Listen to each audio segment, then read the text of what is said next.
welcome to the Debate Network.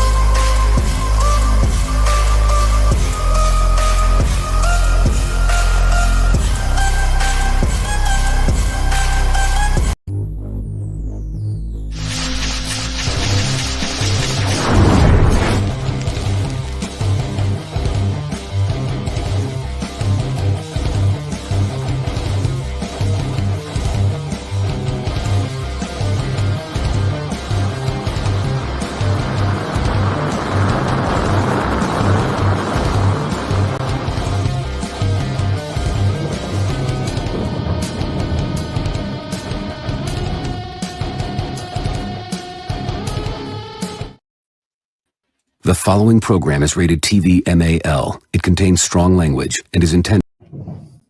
How's everybody's father feeling today?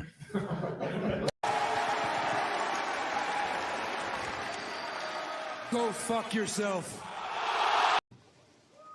Go fuck yourself. Oh, what do you guys want to talk about?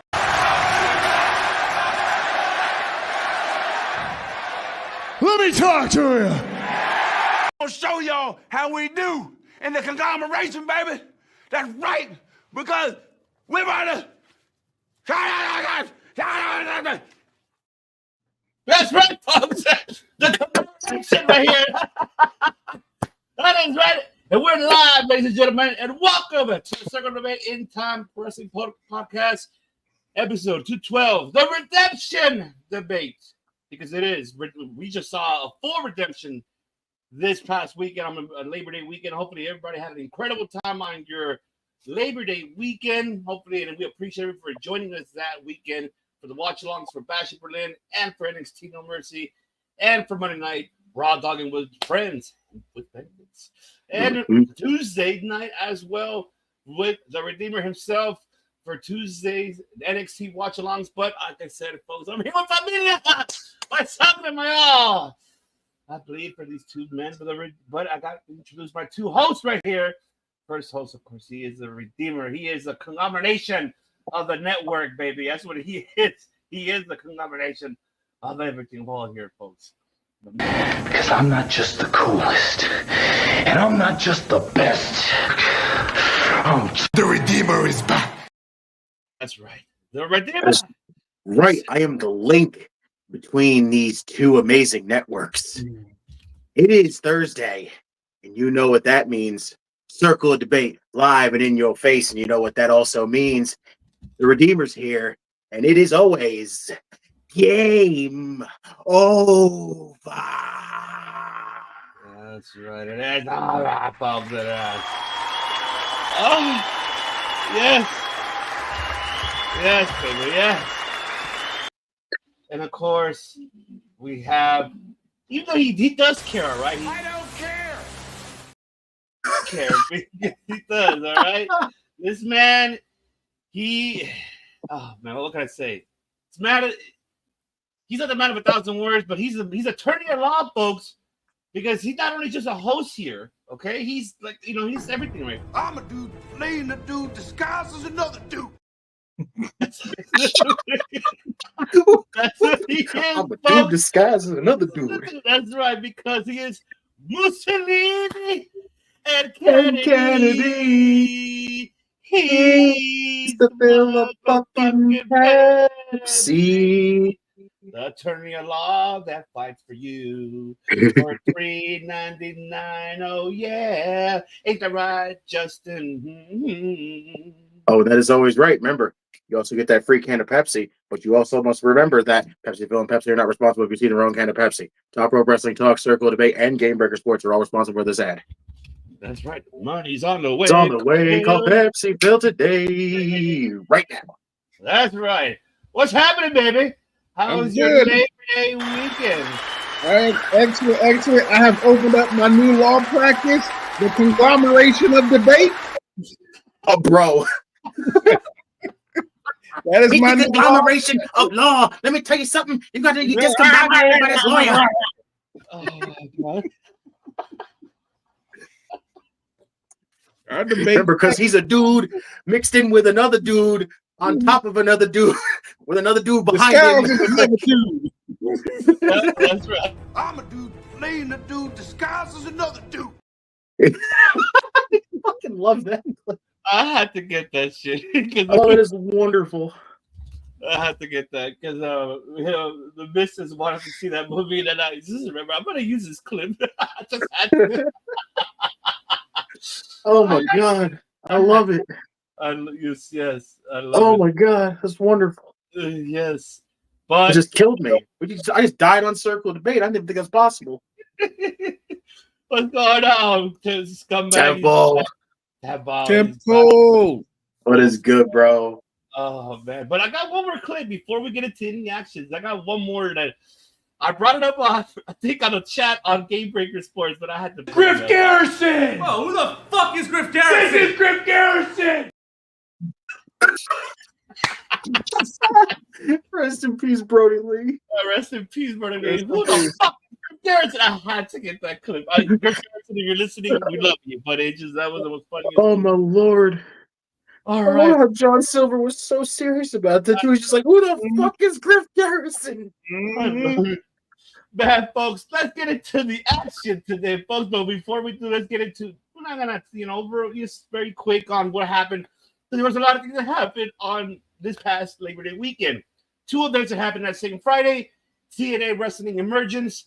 We got a new crown TNA X Division champion, which we did see on No Mercy. We'll get into that shortly. And that was, of course, Zach Winsberg. He won that match. He won it. And I'm surprised, even we talked about it on the watch along on No Mercy. We're like, how's this man, Mike Ball Speedball Baby, just won it like not even a month ago about so on its anniversary and lose the belt that quick? I mean, there has to be a direction we're going with it. So that could be the case here. Then we had JBL showing up after Nick Nemeth defeated Josh Alexander. Banger match, by the way. I know there was a couple concussions here that I hope everyone with PCO and Lisa Edwards, they're okay during the matches. And good to see Casey Navarro joining. Come on, Top Dollar. Like I was just okay. Couldn't believe that. But JBL's making his turnaround. He showed up on GCW. He showed up here now, TNA. So I'm very intrigued of what his plan is. What the hell is he doing? And what the hell did he tell Nick Nemeth in his ear? That's what I was kind of questioning there. We did see the aftermath. Moose challenging him for Victory Road for the TNA Heavyweight Championship. Seeing that. New Japan, Capital Collision, great. Did not expect for Tomohiro Ishii and Tanahashi to win the number one contendership for those strong tag team titles. I thought it was going to be Grizzled Young Veterans, but it did not happen. And of course, Mustafa Ali and Hiromu, great match. But the one that I heard that really was the banger one was Gabe Kidd versus Leo Rush. I heard that one. I finished watching it. That was a legit Gabe. First of all, Gabe Kidd's been, like I said, Gabe Kidd's been fucking amazing probably for the last 2 years. Actually, I'm gonna say 2 years easy, but I don't know what happened in the last 6 months. But that he's been breaking out left and right. Doing some amazing stuff. So, we can talk about that in a few minutes. I do got a conversation about that one. Yeah. That might be the next circle of debate right there. Okay. All right. That is for sure. And so that's what we had this one here. So, I mean, before we get into Bash Berlin No Mercy, any thoughts you want to give on these two events that happened that same Friday, gentlemen? So I'll take it to you, Redeemer. What were your thoughts on TNA? And if you had the chance to see as well, Capital Collision, any clips or anything you saw? Once again, sadly, this is two shows I did not get to catch. Again, we had such a busy freaking week of everything that sadly these two fell under my radar, and I have yet to actually get to see them. So I'm adding these to the list of things that I'm going back and checking out because, man, I got to start keeping up with these freaking things. It's not easy. You just have 3 pay-per-views during this week, and just like, my God, it's just crazy. Oh, I know. I hear you. I understand. I hear you, brother. I'm not saying so I did manage to catch both of these. TNA Emergence was pretty damn sweet. They did a really good job. The X Division match, that dance, honestly, it reminded me of old TNA. it really did remind me of old TNA a little bit. Not like early, like AJ Styles TNA, but right after that period where it was like Austin Aries and them group. But honestly, it was a really good night. Everyone had a really good match. The Josh Alexander, for me, Josh Alexander and Nick Nemeth was probably the match of the night for me. I really did enjoy that one. Don't worry, we'll get to that one. We'll get to that one next.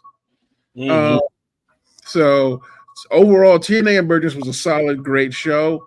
It was small, it was tight. There was no wasted movements, and there was no wasted moments in that entire pay-per-view.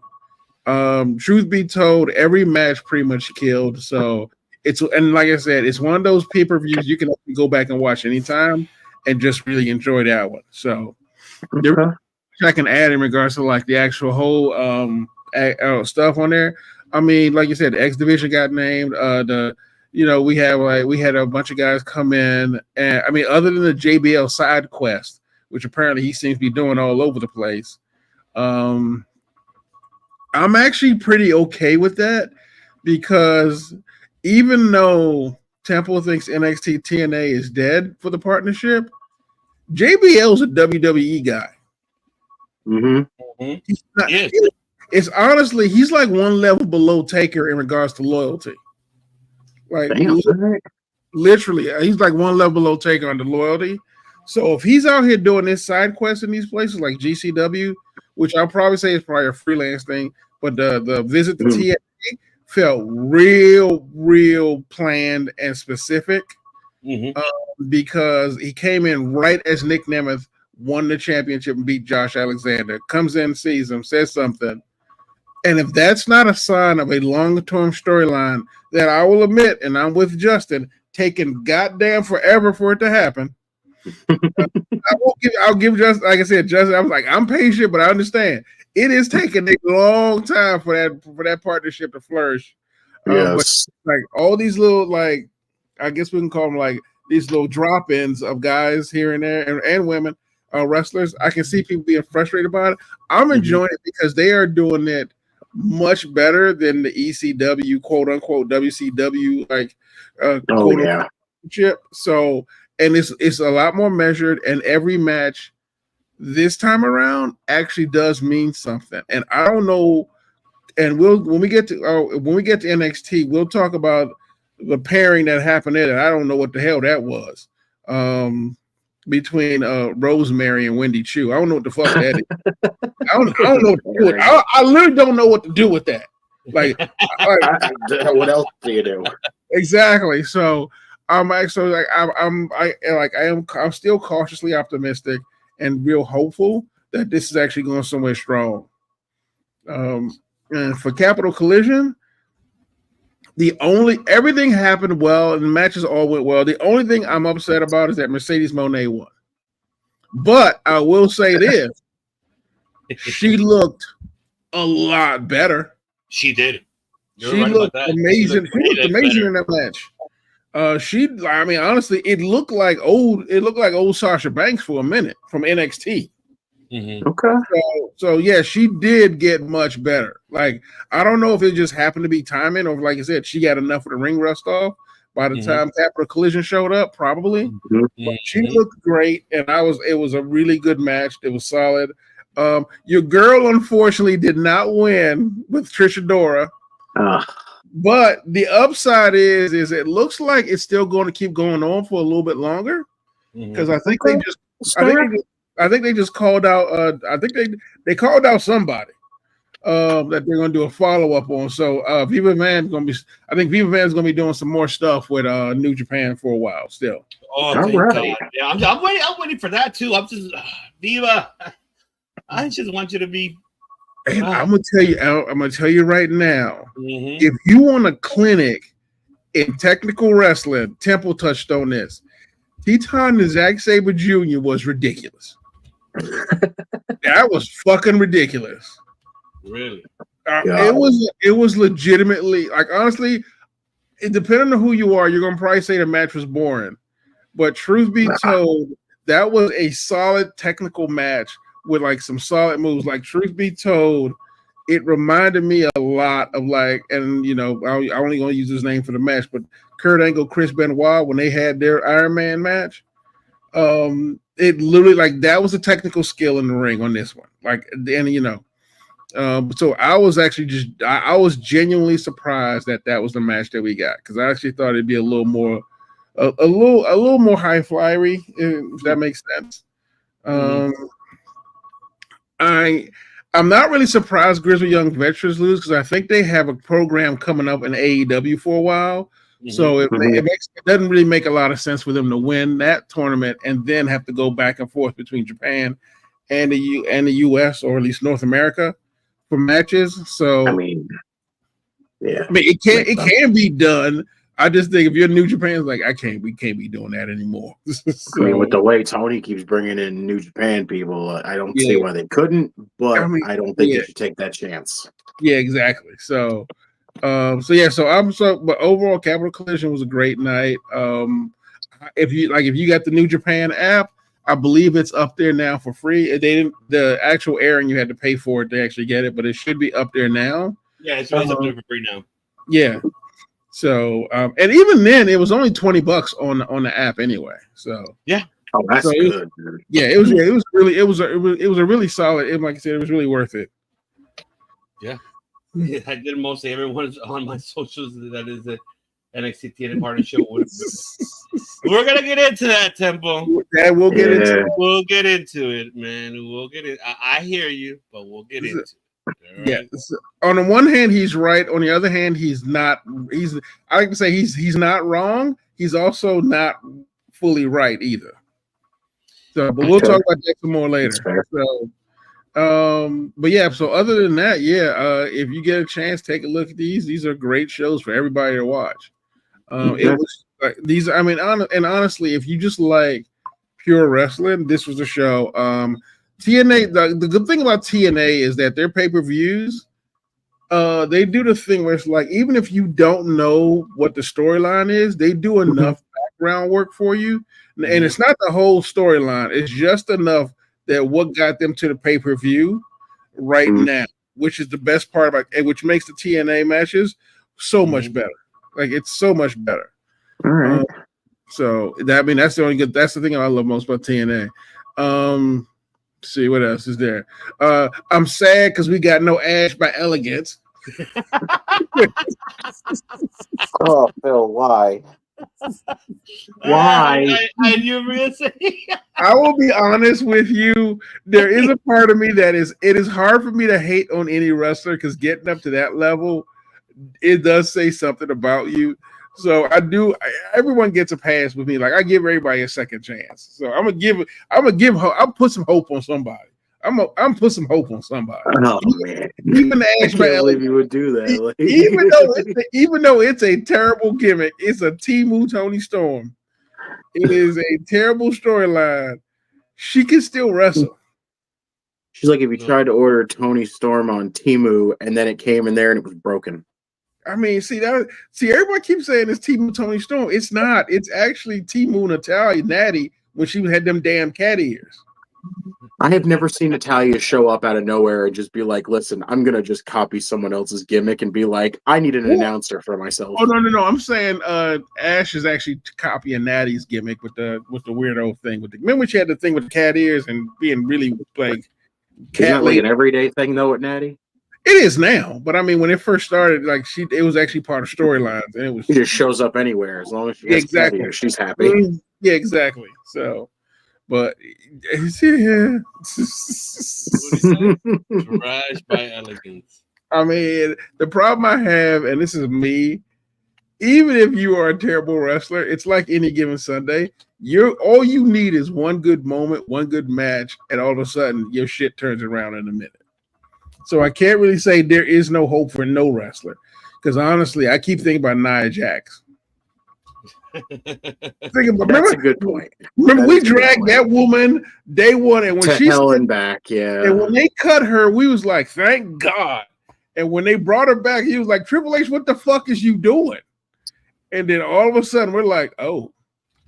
Now she went out there, and we're all just like, "Wow, Nia Jax is doing great." I'm like, was she at the Performance Center the entire time she was cut? Damn. All right. So I'm like, you know what? Weird things happen, man. I'm not gonna say she's a lost cause as a character. So I'm gonna give her. I would put some hope on her. I mean, how long that's gonna last, I don't know, because like I put hope on Jericho, and you saw that failure. So it's not a foolproof plan, people. It's not a foolproof plan. Fucking learning tree, man. Remember, I was the only one who was like, "Give him a chance. Give him a chance. Jericho can make something work."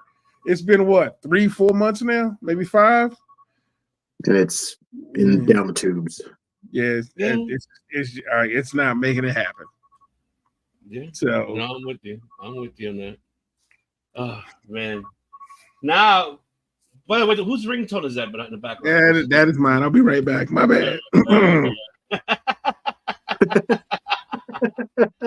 It's all good. It's all good. Now let's get into it. Oh man.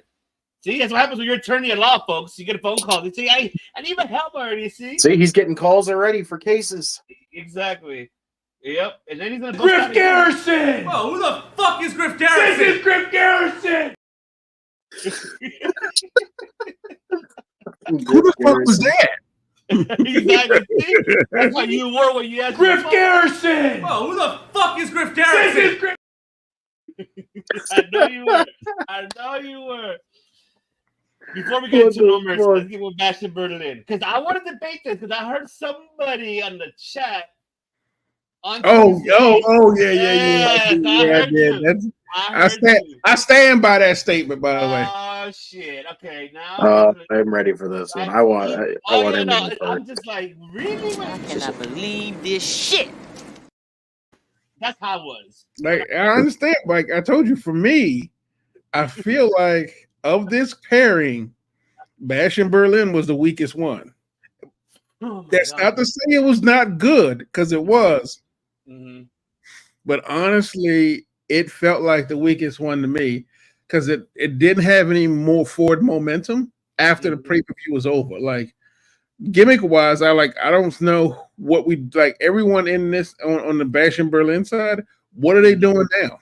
There is very few anything on the horizon, and literally at least 2/3 of the matches it ended with them shaking hands at the end. Yeah, it's fair. Okay, now give yours first, Phil, and then I'll have my rebuttal in a minute. So first of all, I will, like I said, Bash in Berlin was a good event. The tag match was good. Rhea and Damie were great. We're fucking bashing bracelets. Jesus. Oh my God, that was come on, Temple. Like I said, even though we knew Kevin wasn't going to win that belt, it was still a solid match. It was a good storytelling. I enjoyed it. Mm-hmm. I'm not gonna lie to you. It's entirely possible I may have left the room when Punk and Drew were fighting. So if that was the match of the night, I didn't see it. Cody and Gunther, I think when it comes to handing off the torch to someone, that's probably the best case scenario right there. Like, that was the best way it could have been done. I mean, because honestly, Gunther stepped up. I mean, he always does, but Gunther did a really good job of like looking like the world heavyweight champion and looking like the next generation of wrestler who's taking it from Randy. Yes. So I was actually really happy with that match. I thought they did a really good job. I mean, arguably that could be I think if we want to talk about impactful, like that match was probably the most impactful of the entire night. Like that was the big money shot. At first I thought it was weird that they bookend the championships, the men's championships at the front and back, but I do understand why. Because I guess it could be overloaded if you put both of them at the end as co-champions, but I think it was a bit of a letdown with splitting up the championship runs like that. Because I would have liked to see Cody and Kevin and then Gunther and Randy back to back. because the way those matches laid out, they would not clash with each other. And I think on the roller coaster like pay-per-view storytelling, I think they would have fed into each other nicely. So, but honestly, the victories in this one didn't really surprise me. Although my pool I fucked up badly because like none of the people that were supposed to win won for me. Like no shit, and we didn't regain our tag team titles back. We did not. That's what All Out. Hopefully, All Out we can get it back. But overall, Bash in Berlin was of the because honestly, and this may just be me, NXT No Mercy felt more like a sense of urgency was more in NXT No Mercy. Okay, now here's my rebuttal. Now, here's the thing with Bash in Berlin, all 5 matches did not disappoint. Everything was really up to par, like everything. It's great storytelling in each one of them, and the opportunity that they all had, giving their time, telling the story in the match. And one, especially, shout out to Jay Cargill and for Bianca Belair. Great matchup.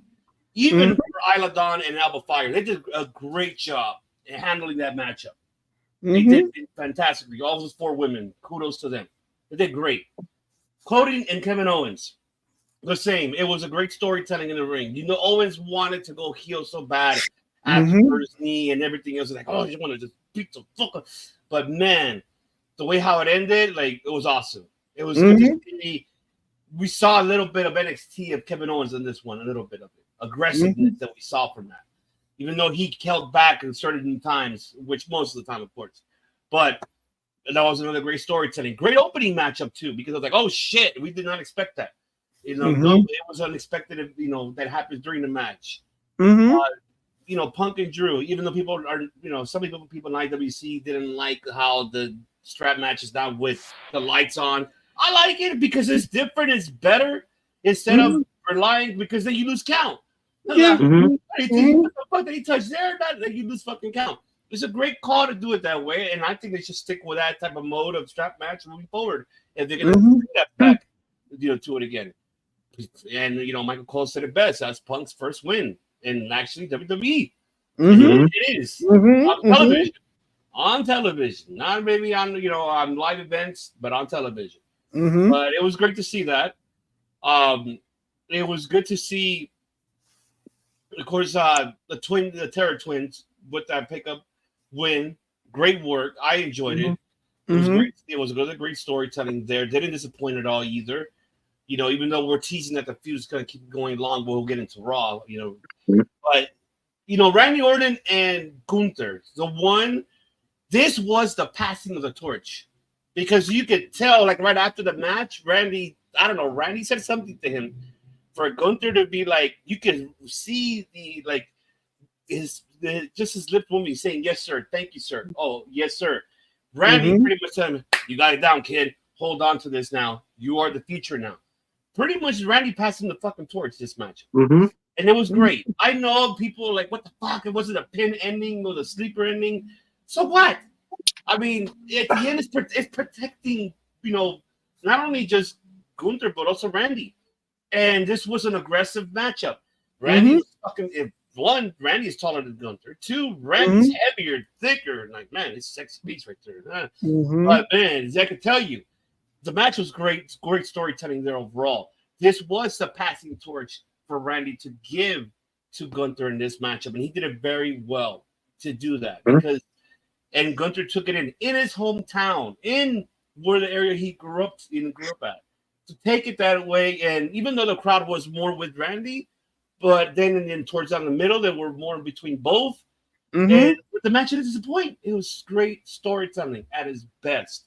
And it's what better way to end it that way with a handshake, even though Gunther's a heel. We get your point there. However, this was a passing of the torch. Randy passed this man the torch, saying, you are now going to lead this product to the next 10 to 15 years. Because Gunther's not that old, and Gunther is very, very, he's in that par level that, he's going to be he's a main star already. Now it's time for him to run it and go with it. And that's what something that I am happy to see. So none of these matches disappointed. All these matches were storytelling at its best for all 5 matches. I know for you, it's just like, I wasn't like, honestly, I was not expecting it to be like, oh, but what I was expecting was to see what they could do in the ring, all of them, with the stories that they were telling heading into Bash Berlin, and they all did. None of this point. None of this point.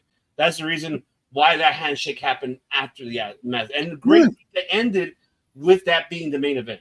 It was a great way to end it that way, and great way how it started with Cody being the opening it up to really being, the Terror Twins and versus Judgment Day be a co-main event heading into this one. So it was a great way. It was a great way to do it. Everything was fucking perfect. I think it did not disappoint. It was there was no whatsoever match that we were, saying, nah, none of us said that. We were like, it was impressive. And you know what was up early in the morning, but hey, here's the question I have for you, though. Okay. Cody's the Universal Champion. Gunther's the World Heavyweight Champion. Okay. Don't you think they should have flip-flopped that, since the Universal Champion technically is above the World Champion? No, because this was Gunther's time and moment. Yes. This was at Germany for the first time. And I'm talking about in respect to the belts. Not that, Gunther was going to have his moment no matter when it was. Beginning of the card, end of the card, middle of the card. He's going to have that moment, and Randy will too. I guess my thing is like, your Universal Champion went first. And I guess, you can probably just say it's the leadoff pitcher in a baseball game. You put your best guy up front, which is, I guess you could argue say that.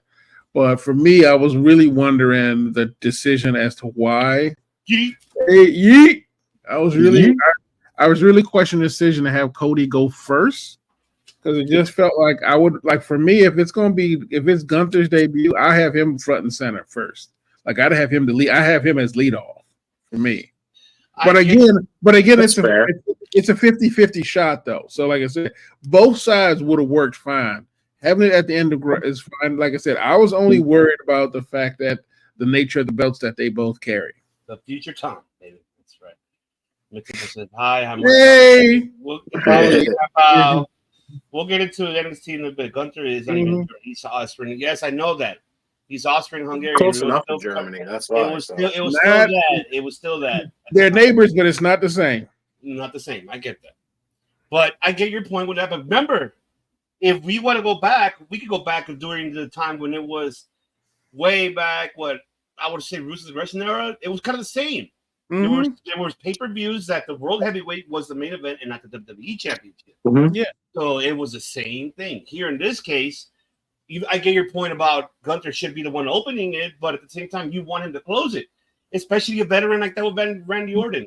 Now, if it was a different opponent than Randy, then yeah, then I would agree with you. In this case, it's Randy Orton. I understand the reasoning for it. I guess for me, it's still, like I said, for me, booking it wise, I would have him lead off because, like you said, technically this is his own backyard, and I think having him lead off the entire Germany thing would make it better for me. But then again, that's just me booking it in my head. So, like I think, here's the thing. I agree with you, Phil. Like, I think you could have done that, had Gunther lead off the show, but I think it means more having Gunther main event, especially because not only is it in what he would consider his home country, but he's over there not only now beating Randy Orton, but getting endorsed by Randy Orton. It's a little bit more of a bigger story with what they had going on, and a little bit more meaningful than having Cody and KO with this random last minute thrown together story of, will Kevin turn? Will he not turn? Yeah. Just seems like a little bit more intriguing as the main event. So. Yeah. I mean, Redeemer, take it away, brother. For Bash in Berlin. No, I literally kept saying that I thought Bash in Berlin to me was like, it felt like a perfect show almost. Like it was treading that line big time. Like it was such a good show, And a lot of people, you can go out there and say, like, basically from top to bottom, it was predictable. And again, predictability isn't always bad.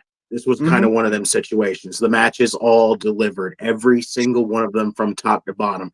Having Cody and KO start, honestly, to me, again, like I said, compared to Gunther and Orton, who had a little bit more story build going on there, starting off the show really didn't like bother me to like really be like, okay, it's not that bad.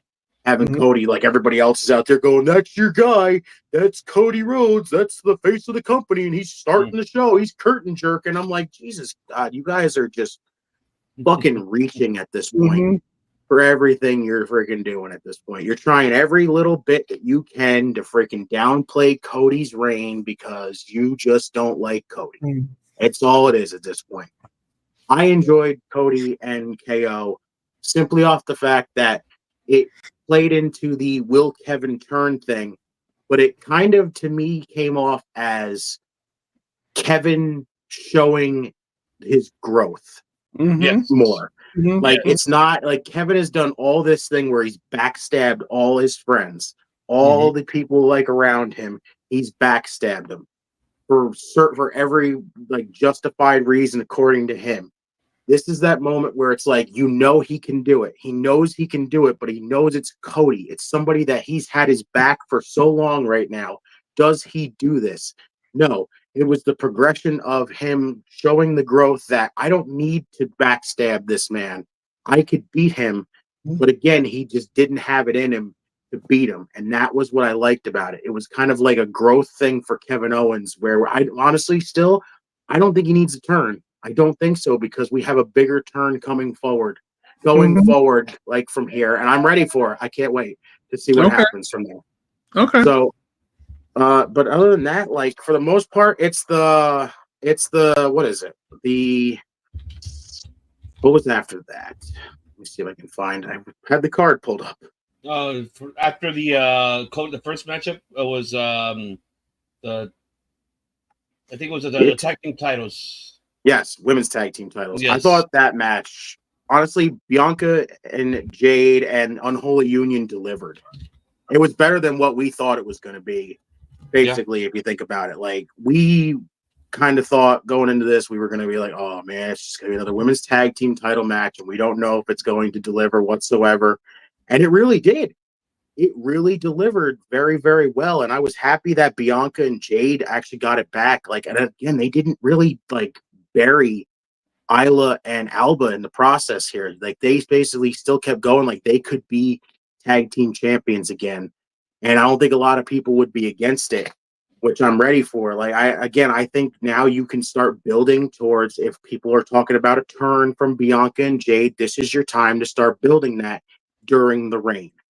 I think it makes more sense if you think about it.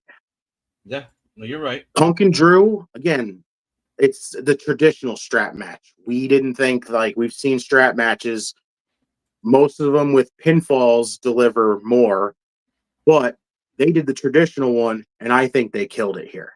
I really did. Like, this feud to me is feeling, I'll talk like more, I think I'm starting to see like what Phil's feeling a little bit about the feud.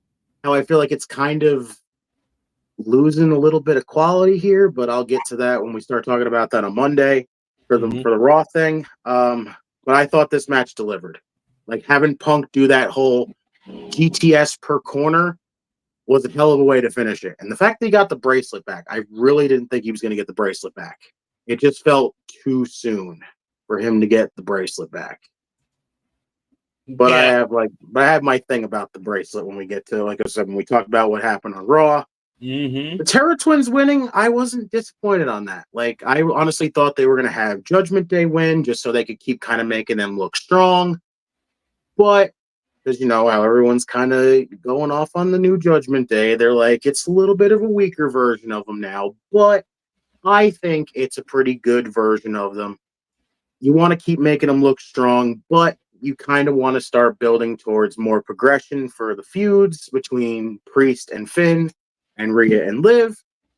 I think that's a fantastic way to do it by having Damian and Rhea win the match, so I wasn't against it. And then Gunther and Randy as the main event. It's fantastic. Basically, it was literally fantastic. Like, it's a lot of people will say it was kind of dull and it dragged at first, but you know what? It didn't need to be fast paced. Again, first off, it's Randy Orton. We know he's up there. You know, he's a legend. Gunther's up is basically him and Randy to me have the same exact style. They will dissect body parts. They take their time. They do the feeling out process. They do all that stuff to make themselves to like make the match pace feel like it doesn't have to be like rush through it, rush through it, rush through it. And that's what I liked about this whole thing was it turned into kind of a pick a body part, work on it. Then Gunther picks a body part, works it over and over. And the fact, again, Gunther went over Randy Orton. Everybody's all about it's why did it have to be the sleeper hold? Why did it have to be the sleeper hold? He just passed out Randy Orton. How do you not see that? Like, beat a first ballot Hall of Famer and then at the end gets endorsed by that man. Come on. Yeah.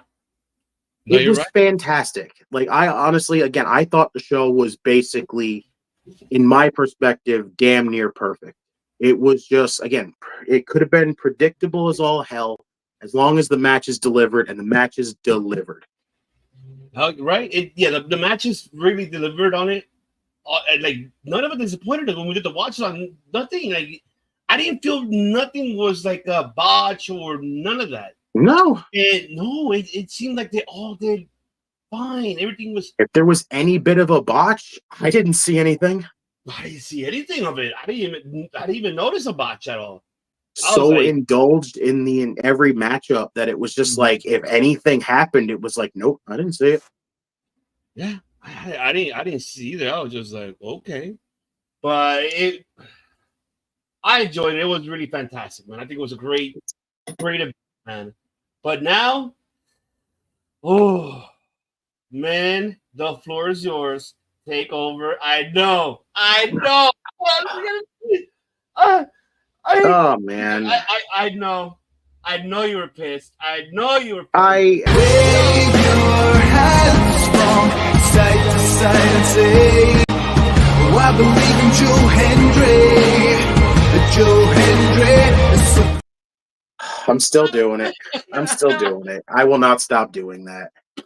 I still believe in him, damn it. I do too. It's just son of a bitch. I will say this. You're bullshit, Shawn Michaels, but I'm gonna Redeemer take it listen, over. I completely agree with what Phil said. That it did show the growth of this of all the talent on this show. I 1000% agree with that whole thing, especially like when on Tuesday. Same thing. It just it just felt so bizarre to me, this entire match, like this entire whole build, like the show to me. The fact that you had Axiom and Frazier drop the tag team titles to give it to Chase U and then take them back off them. Like, I didn't understand. So what was even the remote point of giving them the championships? It just felt so confusing to every bit of what the hell we could have had out of there. I just didn't get it. That to me was like, again, the match was great. It really was great. Ridge turning was a shocker because you could kind of tell it was coming, but it just didn't feel like it was actually going to happen until it happened. Yeah. And that was like, and again, I had no issue with that entire moment. It just felt weird having them drop the tag team titles after they literally just won them. Like, no sense to me. What is it with Axiom and Frazier? Why do we keep going back to them as tag team champions? I don't know. And I like Axiom and Frazier, but even I'm questioning this. I am questioning this, how this keeps happening the entire time. I just don't get it. Wentz and Wesley, again, the match was awesome, but you know how I feel about that entire story. I have said it so many times how I feel about that story. It feels like it makes no sense still. I mean, it makes no sense. It's a tantrum. I know. It just nothing. It makes no sense where we're going with that entire thing, because it's just, here we are getting this they've been together for so long. They're always on each other's side for so long. You never see this whole "you're above me now" all of a sudden. Like, no. Rascals have been like on the same level with each other. They're brothers. And then all of a sudden, out of nowhere, because one loss, Wes says, "I'm tired of being in your shadow." It just makes no sense to me whatsoever. None of it. And it still justifies nothing. It does nothing. Wes losing, I mean, at the point where as soon as Wentz won the X Division title, you knew he wasn't going to win. There was no way Wes was going to win. And just you know how I've been talking about this entire NXT TNA collaboration. I don't feel like they're putting effort into this. Yes, they're bringing people over from the other show, and then they're bringing people onto the other show, but it's not. I don't know. It just feels like there's something still missing in this entire thing, and I don't know why anymore. Like something is missing, and it needs some kind of shocking moment. It needs some like life to this, and I feel like we're still not getting it. I don't know what it is. Kalani and Wendy Chu, very good, like very, very good. Again, I still don't think it topped Kalani and Sol Ruka because that match we know was amazing. That was amazing. Wendy and Kalani killed it. They did a great job.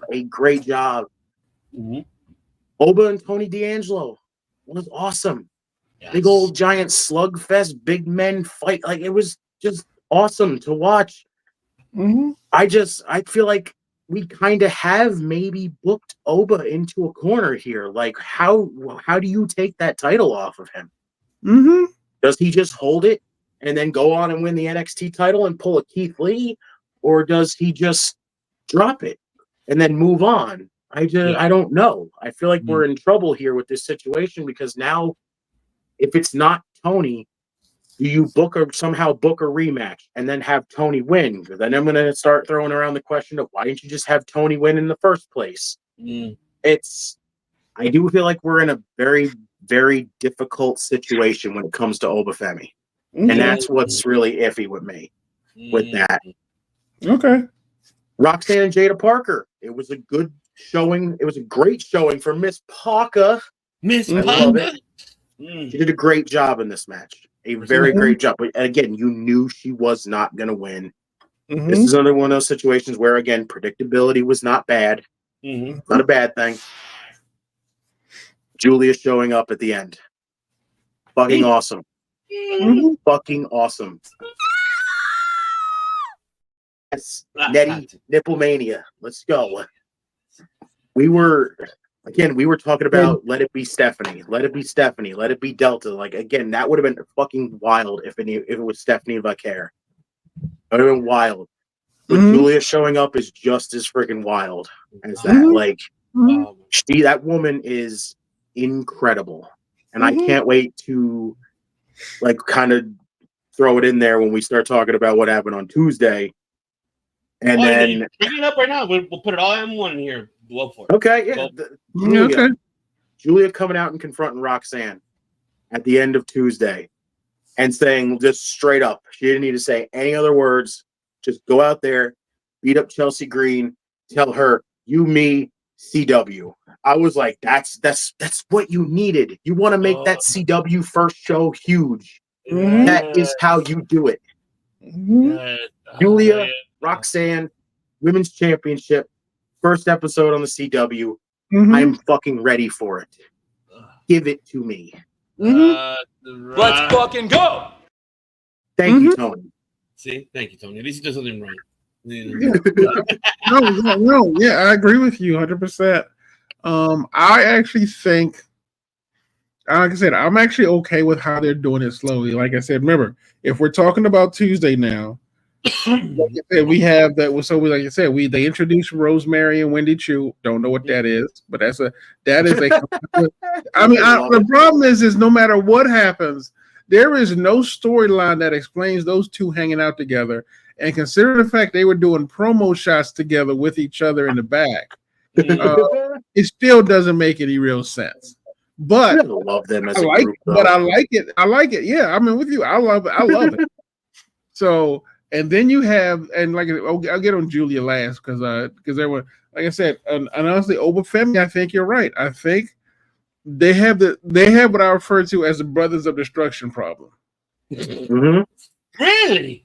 Yeah, well, the problem is that you built Obafemi up so strong, so solid, and unlike Brock Lesnar, he's got a personality. Oh no, you're hands down 100% on that. I'm not gonna make that. You're right on that. I'm not gonna say you're wrong. He's got great charisma, and literally, he looks great on camera and works great on camera. Literally, the only person who could theoretically give him any kind of fight in there has already gone away to the main roster. Who's that? Like Braun Breaker. Yeah, Braun Breaker. That's right. Honestly, like if Braun Breaker was still there, we all would be begging for that match. Braun Breaker versus Obafemi. We would love to see that. Right now, let me ask you this, and I apologize to interrupt you. Just to add just a very quick question, but both of you guys actually. Do you guys feel that Obafemi is almost to that version of Braun Breaker when he started NXT, very protective? Because it kind of reminds me a little bit of it. Maybe in a way, in a way, but I think they need him. I think the problem I'm having is because he's not a heel. There isn't really anybody who can really cause any friction with him. Like if he was a heel, then it'd be like, oh shit, he about to get the NXT and the NXT World Championship. Yeah. Then it becomes don't get me wrong, he's great right now. Like I love him. And him getting both titles, as far as I'm concerned, yeah, give it to him.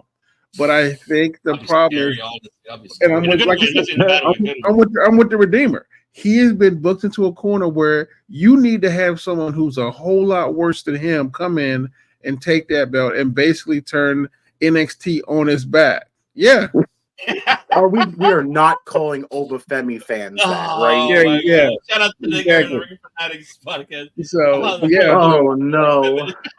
I love that. And yeah, like I said, honestly, I'm with and like I said, if the only reason is because you wanted a better match than Chase U versus the Rascals for the tag team championships, fine. I guess the other question I have is, okay, fine, you gave it to Axiom and Frazier. Yes, they're going to go against the Rascals. Will it be a great match? Yes. Fuck yeah. I have no problem with that match on paper.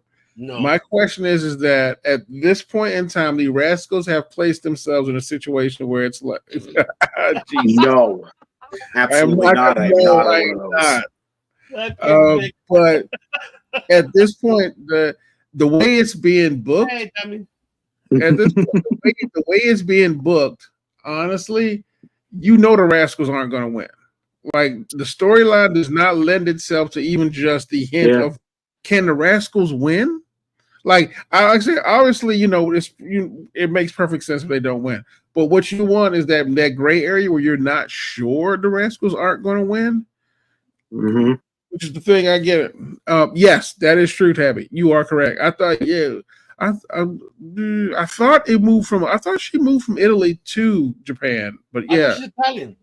Yeah, she is. Well, she is, but I mean, I thought they had moved from Italy and then went to Japan, but I guess they could have gone to London. But well, you can double check that one. But and honestly, I think that's the problem with a lot of the booking right now.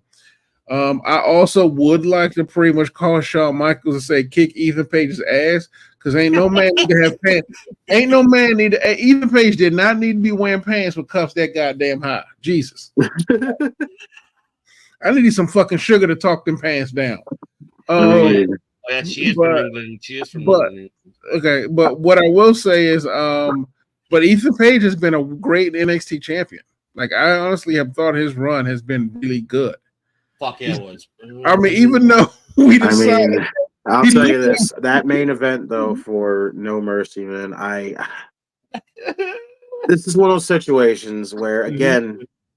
This collaboration is calling for something shocking to happen. Yeah, and nothing's happening. I haven't gotten there yet. So yeah, but I think he's been a good deal. Yeah, but him and Joe Hendry, as much as I love Joe Hendry, there was no way he was going to win. But props to him for being on TNA Emergence and also doing NXT No Mercy. So I was sitting on man. So I will say. the shocking thing I can have is the only thing shocking they can do is if a TNA person wins a belt. Like that's the only shocking thing they can do at this point in time. And the problem is that you can't give them the fucking digital championship. It has to be a real championship. Like give you tag champs. It can't. I will freely admit it can't be the world champs. There is no promotion in their right minds gonna let their world champion lose on another network. So, like I said again, I don't know what the shocking thing is. Is it going to be a okay? Oh yeah, and I don't know what the shocking thing is, but it'll need to be something interesting. Do I think they're getting close to it? I think they truly are. This open challenge they're having. Oh wait, do we use just?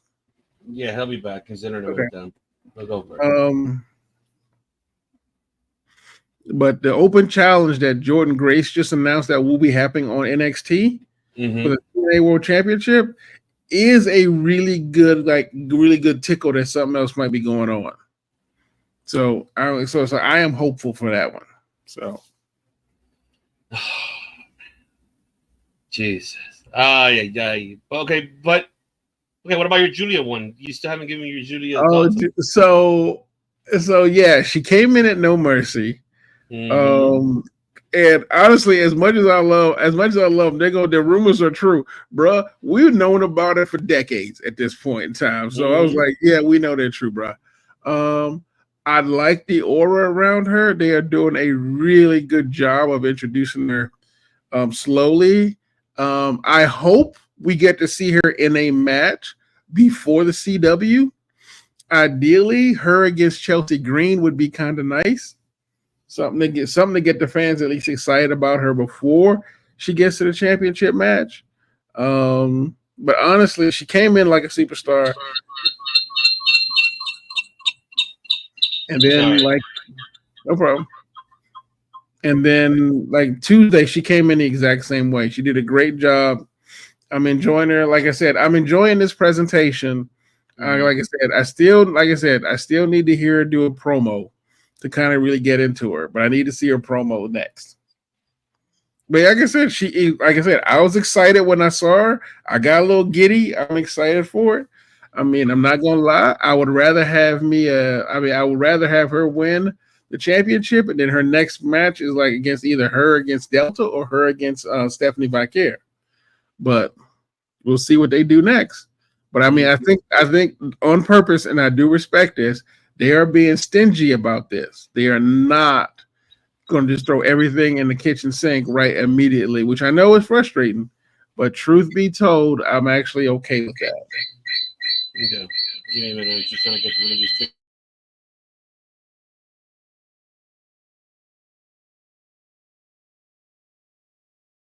All right, hold on. All right.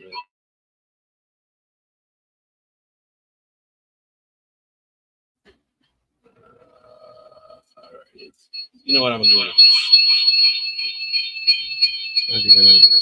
All right, let me get rid of it. Okay, sorry about that. Welcome to live TV, people. That's right. We're live, but we're waiting for the Redeemer's internet went down, so he'll be back in a short minutes here for everybody to listen to the audio platforms. Anyway, just like I said, it's just good to see Julia. It's good to see how their presentation of her is. This is a better push than probably anybody else they've ever had from Japan. Come to NXT or WWE in general. Because I mean, even when Shinsuke came, they did not do a great job. I agree with you, Tammy. I believed in Joe Hendry, and my credit score went up 90 points. I don't know what to tell you. That was a very interesting thing that I thought about as well. And I was actually thinking if that could happen, that would be awesome. But it'd be interesting to see who they would let win. So, like I said, I mean, that would be very cool for me. I mean, it'd be even better if it was a run-in by Delta who screwed it all up, so nobody actually loses. That could be. I mean, you're right. It could be the case too. Delta could probably show up and then make her debut, and then Justin got hacked by Jerry. Yeah, He'll be with his back. He just had So, a lot of but it's like I said, NXT right now is doing a really good job of pushing their storylines ahead. I know it feels a little stressed, but like I said, they are putting in seeds of things that could be something. Like I said before, the one that's getting me is this Wendy Chu Rosemary connection thing. I actually like it. I don't think there's anything wrong with it. No, I don't think there's anything wrong with it either. But you, like, the first thing you had to ask was, what is happening right now? Like everyone, because everyone had to ask, what is going on? Because, like, honestly, they look like a faction. Those two, they look like a faction. Let me ask you this: do you remember was there a someone in that faction like was Stephanie Havoc and Rosemary at the time? Yeah. Who was it? Who was the third member at that time? Who was it? I remember. I'm trying to remember. Was it Decay? Was it Decay? No. Was it Decay, right? I feel like it. See, that's the only reason. That's the only thing I can think of, and I'm not sure because that was a weird period in TNA when I wasn't paying as attention as I could. I can remember there was three of them. It was three girls. Yeah. I don't remember who was the third one. I know it wasn't Su Young. No, it was not. It was. Oh, now I remember. It was a bunny. But yeah, but I thought it was Decay. Yeah. Oh no, it was. Let me do it. But it was the bunny, right? Or no? It was before her. It was definitely before. It was definitely. I think it was either before or after the bunny, but it was not the bunny in any case. Okay. Who the fuck was the third one? I don't remember. But I'm with you. I don't mind that one. I really don't. Yeah. So and honestly, if they're doing that, that's good. There is a part of me that believes that this is a weird push to have the Rascals win the championships. You know what? I know you mentioned that. But you're right, bud. You're absolutely right. I think with the Rascals, because that'd be the first thing ever in Pepsi. It was. Make that, but go ahead. It would be. And I guess the thing I'm thinking about is it makes a lot more sense to give it to Axiom and Frazier, because right now they're your only legit tag team division there, and they can actually run it. Chase U was great, but honestly, they pretty much they weren't really the world's most exciting tag team combination. They were just a really good faction. I did no wrong. I love, and honestly, Chase U makes me laugh every time I see them. Like, they're very entertaining, good, and they do great wrestling. Period. Oh, yeah. And so honestly, I feel like they took it off them to put it back on them just so they could just have the belts going back. Because I feel like Axiom and Frazier should lose the belt. Let's see. We want to shock the factor with the partnership of Stephanie beating Jordan Grace for the TNA Knocker title, or the Rascals beating. I think the shocker will be more really the Rascals winning those tag team titles. Yeah, because honestly, like I said, Tammy, I agree with you. It'd be nice, but I don't think TNA is going to let their Jordan Grace lose. Right now, Jordan Grace has been on a hell of a run. Mm-hmm. That honestly, I mean, unless they do the thing they did with Nick Aldis and Cody, where maybe. I think it wasn't Su Young, then, right? Was it Su Young? Could have. I guess it could have been. So unless they do what they did with Nick Aldis and Cody, where like they basically trade the belts back and forth, where like Jordan Grace loses the belt. Yeah, she confirmed. Yeah. Okay. There you go. Thank you, Tam. Yes, it was. So if they do that, where it's like Jordan loses, give it to Stephanie, and then you have Stephanie Valkyrie with a world championship. Mm-hmm. And you get like Julia with the NXT championship, and Jordan Grace and Stephanie are going back and forth with the belt, so that Stephanie gets it for a couple of months, maybe even one, and then the next match at the next pay-per-view, she takes it. Jordan Grace takes it back, which again is what they did with the NWA title between Aldis and Cody. So it's not unheard of. And truth be told, Jordan Grace would still come out strong as hell if she got the belt back. So. I mean, maybe. I mean, it certainly is a maybe. It would definitely be earth-shattering, at least to be the world champion. I don't think it was Taya Valkyrie. I don't think so. I don't think she was signed. I don't think she was signed to him long enough to be in a faction. Like, she honestly, was 6-month term. That's what I know. She was only like 6 months. She wasn't there. Yeah. So I remember. I had to go back and really look at the TNA history. And she was just kind of there as she was there as just like regular women's run for the championship. Mm-hmm. So I mean, it was a good run. Don't get me wrong. So yeah, I don't know. So I think, I mean, it certainly is possible. I mean, because like I said, I think the next big thing coming up is someone from TNA loses a belt, or someone from NXT loses a belt to a TNA person. Which I agree. I think the one when it comes to like, before I get into the No Mercy, but when it comes to that Tuesday, what happened on NXT, I am with you. I think if this is my fear of that one, the following, which I'm excited to see this Tuesday. I'm excited to see that if it's going to happen. They said that, right? It's going to happen on next week, right? I think so.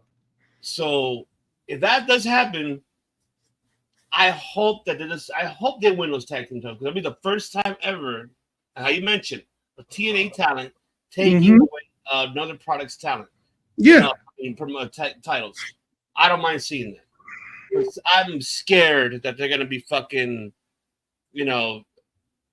taking that Wesley's gonna come in and really take it.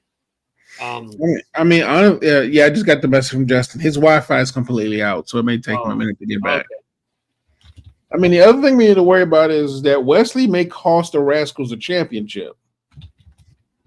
And if that happens, we got a storyline between Wesley and the rest versus the Rascals. So, I mean, we're still up in the air. That's a tough one, man. That is So, okay, No Mercy. This is the one that, for me, you're right. It was exciting. It was actually great. I had a great time with it. The matches were great. I gotta give credit where credit is due to, even though, like Justin mentioned about Kalani and Wendy Chu. I know there was a little botch there. I heard you piece of shit Meltzer and Alvarez. I heard your ass is talking shit. But it was not bad. I mean, I give Wendy Chu her credit. She did the best what she could do on that that matchup, and she showed. I was really impressed. I was like, impressive, great shit. I was really impressed with Wendy Chu. She did a great job. Kalani as well. She really fucking reminds me of RVD, brother. She really does. And I know she analyzes him, so it does kind of remind me of her, of RVD. So I like to see that. I like to see her progress more. But how Justin said, it was better than her. So Ruka, no, it's not. But at least we know something that is it's going to be a feud between Ruka and Kalani moving forward in the future. Best out of 4, best out of 5 soon. Because they could go back. They could go running back, and I don't mind it. Wendy Chu, on the other hand, so we got to see how that's going to turn out to be. That's for sure. But then Rich Holland, that one shocked me. I did not expect that. Really? No. Okay. You know what? Like, I really expected Duke Hudson. Oh yeah. Everybody was saying it. Everybody thought it was going to be Duke Hudson. That's what I thought it was going to be.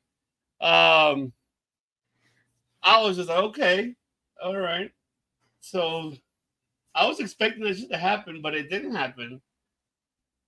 But man, it was shocking to see that Rich Holland did that, but man, and then him seeing on Tuesday, like, oh, he got the beast out of me. This is the beast out of me. Like, oh shit, okay, he's gonna go wild. What about if he's the one? Can you say he can match? Can you say he can match Obafemi? North American? I think you can. I think he can. Honestly, I don't think he could beat. I don't think only having him beat Obafemi right now would be a good move, but maybe in a couple of weeks, maybe a couple of months, definitely a month at the rate, he should be. Because the one thing NXT does really well is they build up their talent really fast. Yes, they do a really good job of building their talent, and not over the course of a couple of months, like over the course of a couple of weeks. So what's time? Oh, okay. Okay, so what's time? Thank you, Tommy. I thought it was okay. I figured it out. Okay, that's perfect.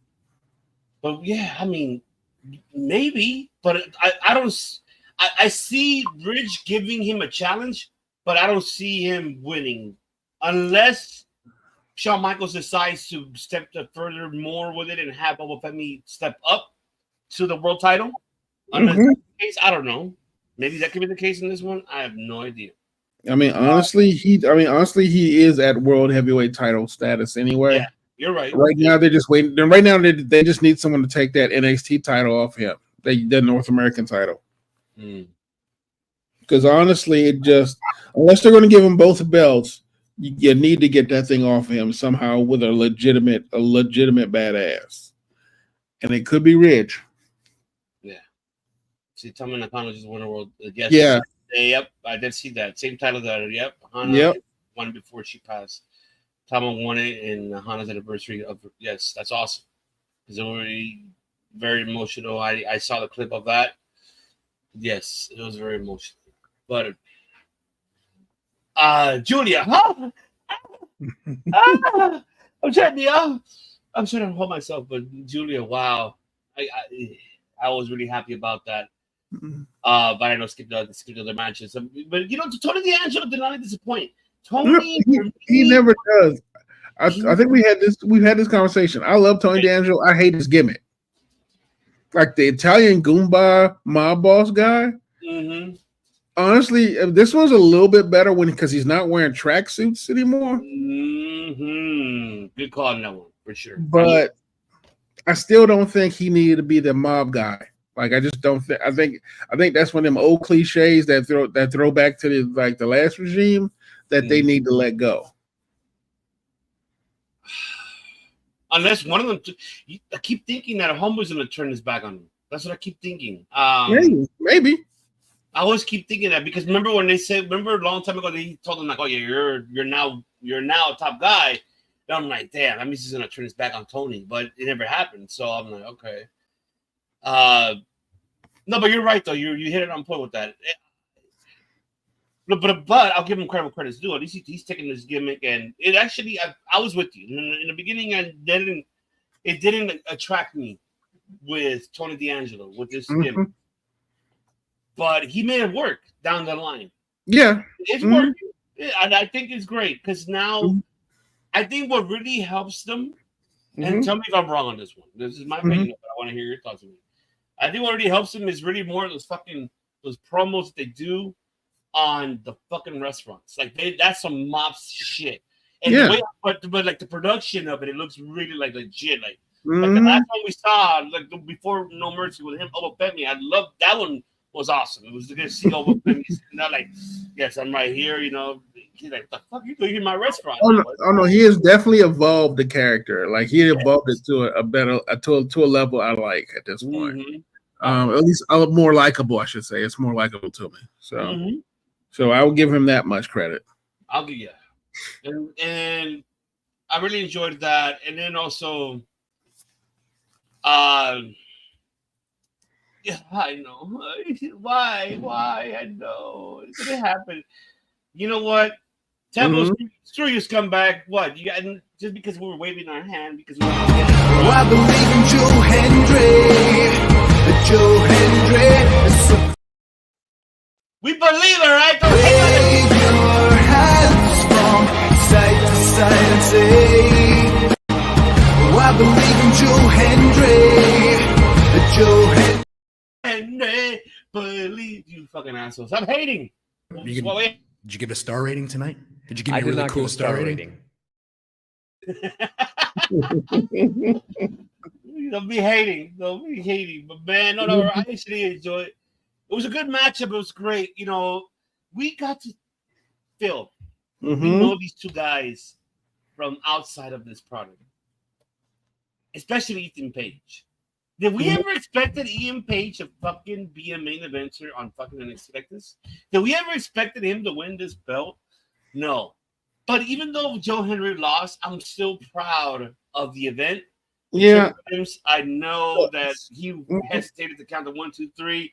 But man, to see though Ethan Page with that belt, I fucking love it, dude. I don't know if you know. I mean, honestly, I'm not that surprised, and honestly, Ethan Page is the type of champion you want because honestly, Ethan Page reminds me of a Bobby Roode type.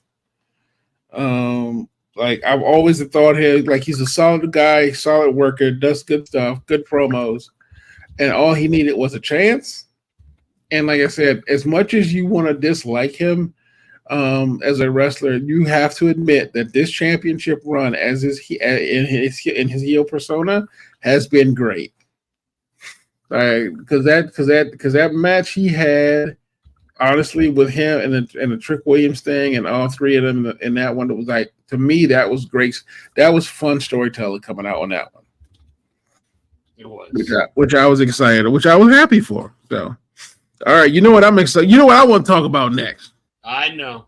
Mm-hmm. Yes, I already know. So hopefully Justin Zinner will come back. And now we'll probably get the man of 1,000 words to fill in for him. So most likely, I'm trying to see this right now. Okay. I'm telling him right now. Come. Oh, let's see.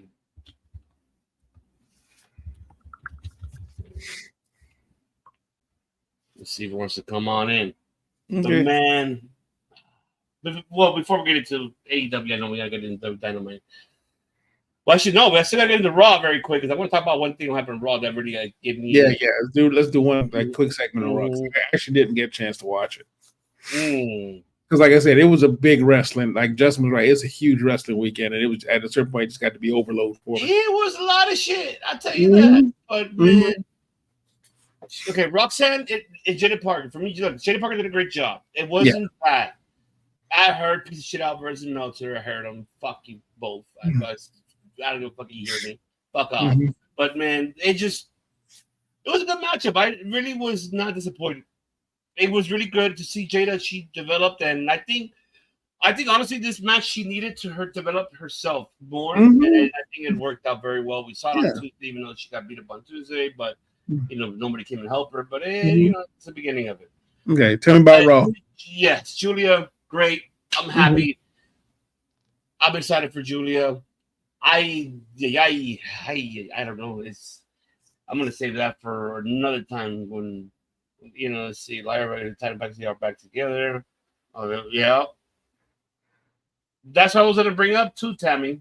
Yeah, I was gonna bring about a Raw because Raw is the other one that I was like, okay, Raw, interesting. So. This is what we got from Raw. So what we had from Raw was, of course, Bronson Reed was out because of COVID-19. And his place was Braun Strowman on the triple threat. Pete Dunne causing the matchup there for Sheamus and Ludwig Kaiser. Of course, Braun Strowman now advances in the Fatal 4-Way. I was really disappointed.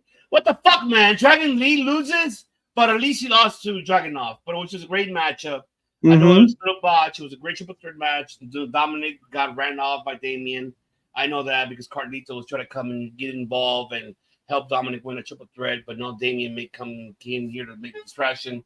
And I noticed that there's no more fucking DQs in this shit. What the fuck? They don't really do DQs as much. Triple threats don't have DQs. That's true. There you go. I always forget about this shit. You're right. And then seeing that now we got Dragon up advancing. Now we got the Fatal 4-Way, which we got Heat. You got Braun Strowman. You got it's Fatal 4-Way. So yeah, so it's Braun. So it's who is it? So it's Eli Dragunov, Jey Uso, Braun Strowman. There was the fourth one. I forgot what was the fourth one. Shit. Yeah, I'm forgetting too. I forget who was the fourth man on that one. I already forgot. Now it's a Fatal 4-Way. So now we get to see that happening coming up, I think, this Monday on Raw. And so we got that going. Then we see, Rhea got hurt in the beginning because her and Dominic and Liv kind of, got into it. We saw later on that Rhea ended up heading up Jey Uso. Oh, he said he wasn't. Yeah, and then it was the main event. Judgment Day, Finn Balor and JD McDonald's versus Damian Priest and Jey Uso. They got the win, so they're getting their redemption. So I don't know what's next after that. So I don't know. And then we saw Drew McIntyre interrupting CM Punk. He's celebrating. I got my chain back. Yeah, I got it. No, damn. You got your ass whooped, and he ripped that freaking bracelet to pieces, put it in his mouth, and he went to the medical facility. But also, Joe Tessitore, I want to give him props. He did a great job. First announcement, he did a fucking great job, man. I really enjoyed it. Okay. It was awesome to see that with Wade Barrett. So, and I know Wade Barrett was trying to stop Drew McIntyre. Come on, man. I thought Drew McIntyre was going to hit Wade Barrett. But he didn't. He just went over him and keep beating up CM Punk. So we see that. Then we see Sami Zayn challenging Gunther for that title. Gunther walked away, and Sami, don't forget, I'm the only one that beat you clean. I am the only one, and why you're walking away from this fight. But you're a coward. No, Gunther's not gonna let it get to him. I still wouldn't mind seeing Sami and Gunther. Why not? Let them fucking have that fight. Okay. I wouldn't mind that shit. And we saw Alpha, American Academy. I guess it American, or was it the American Made versus American Made versus Alpha Academy? Of course, they got upset. Chad Cable challenging the Wyatt family for a fatal 8-way tag team matchup. Uncle Howdy came out and accepted. So that was pretty much Monday Night Raw. So I don't know. I mean, how do you feel about Raw so far? What you heard? I know you haven't seen the whole Raw, but break it down. I mean, honestly, they're doing a good job. Like I said, their storytelling for Raw is much improved. So like I said, I haven't had a chance to go back and rewatch it, but I mean, I'm not that upset by it. So I don't, like I said, I think in regards to luchas, I'm still iffy about if WWE knows how to handle a lucha. So right now he's doing okay in NXT, but right now it's like once he gets called up, I get real worried about luchas in New Japan in WWE. I know, but I mean, let me ask. How do you feel the story now with Judgment Day and the Terror Twins? That's the problem I had with the match in Berlin. They lost. The Terror Twins won. Technically, there is no reason for them to be beefing anymore, other than like a couple of pity pat shots they've been doing to each other. You can say it's not over, that's fine, but honestly, unless another match gets put out, as far as I'm concerned, that rivalry is over. I do understand, which is why when Bash of Berlin, I was like, okay, I guess it's over now, because you let the Terror Twins win. So like I said, we'll see. I can't really speak much on Raw. Yeah, Raw, Raw has been okay. So it's like Man of 1,000 Words going to be joining us shortly. So right now it's just the Redeemers. Wi-Fi been down, folks, because his Wi-Fi went down. That's no wonder why he went up on on Wednesday on Game Breaker Sports talking shit about fucking Spectrum. Like, I know Spectrum. I know. All right, so now it's that time. Well, before I do these very bad boys very quickly. Before we do, I'm just gonna do this, and then do this, and then do this. Let's see. What are you? There we go. Okay. All right. Now is the time, folks. Because you already know. You know what time it is. Rated time. Hit it, baby. It's time! It's time! It's Dynamite! That's right. Dynamite. That happened 24 hours ago, which I'm not gonna say this man is learning. Fucking Tony Khan is learning.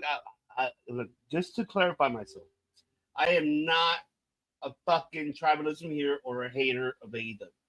I'm telling you that right now. I am not. It's just knowing how to produce your fucking shit correctly, and for us to be intrigued is where I'm at with this type of shit. So, I mean, okay, Tammy, maybe we can see that. I hope it be Jey Uso. I hope it is. Now that, but I'll get into it shortly with that. But Dynamite, man, was not bad because it was a great promo to kind of get us into all out coming up this Saturday. I'm like Bryan Danielson because Bryan Danielson is the same thing. He said, "Oh yeah, all out on Sunday." No, it's on Saturday. Don't forget, football season started tonight, folks.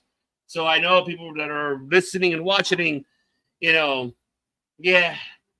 I know, I get it. It's football season. It's okay, but man.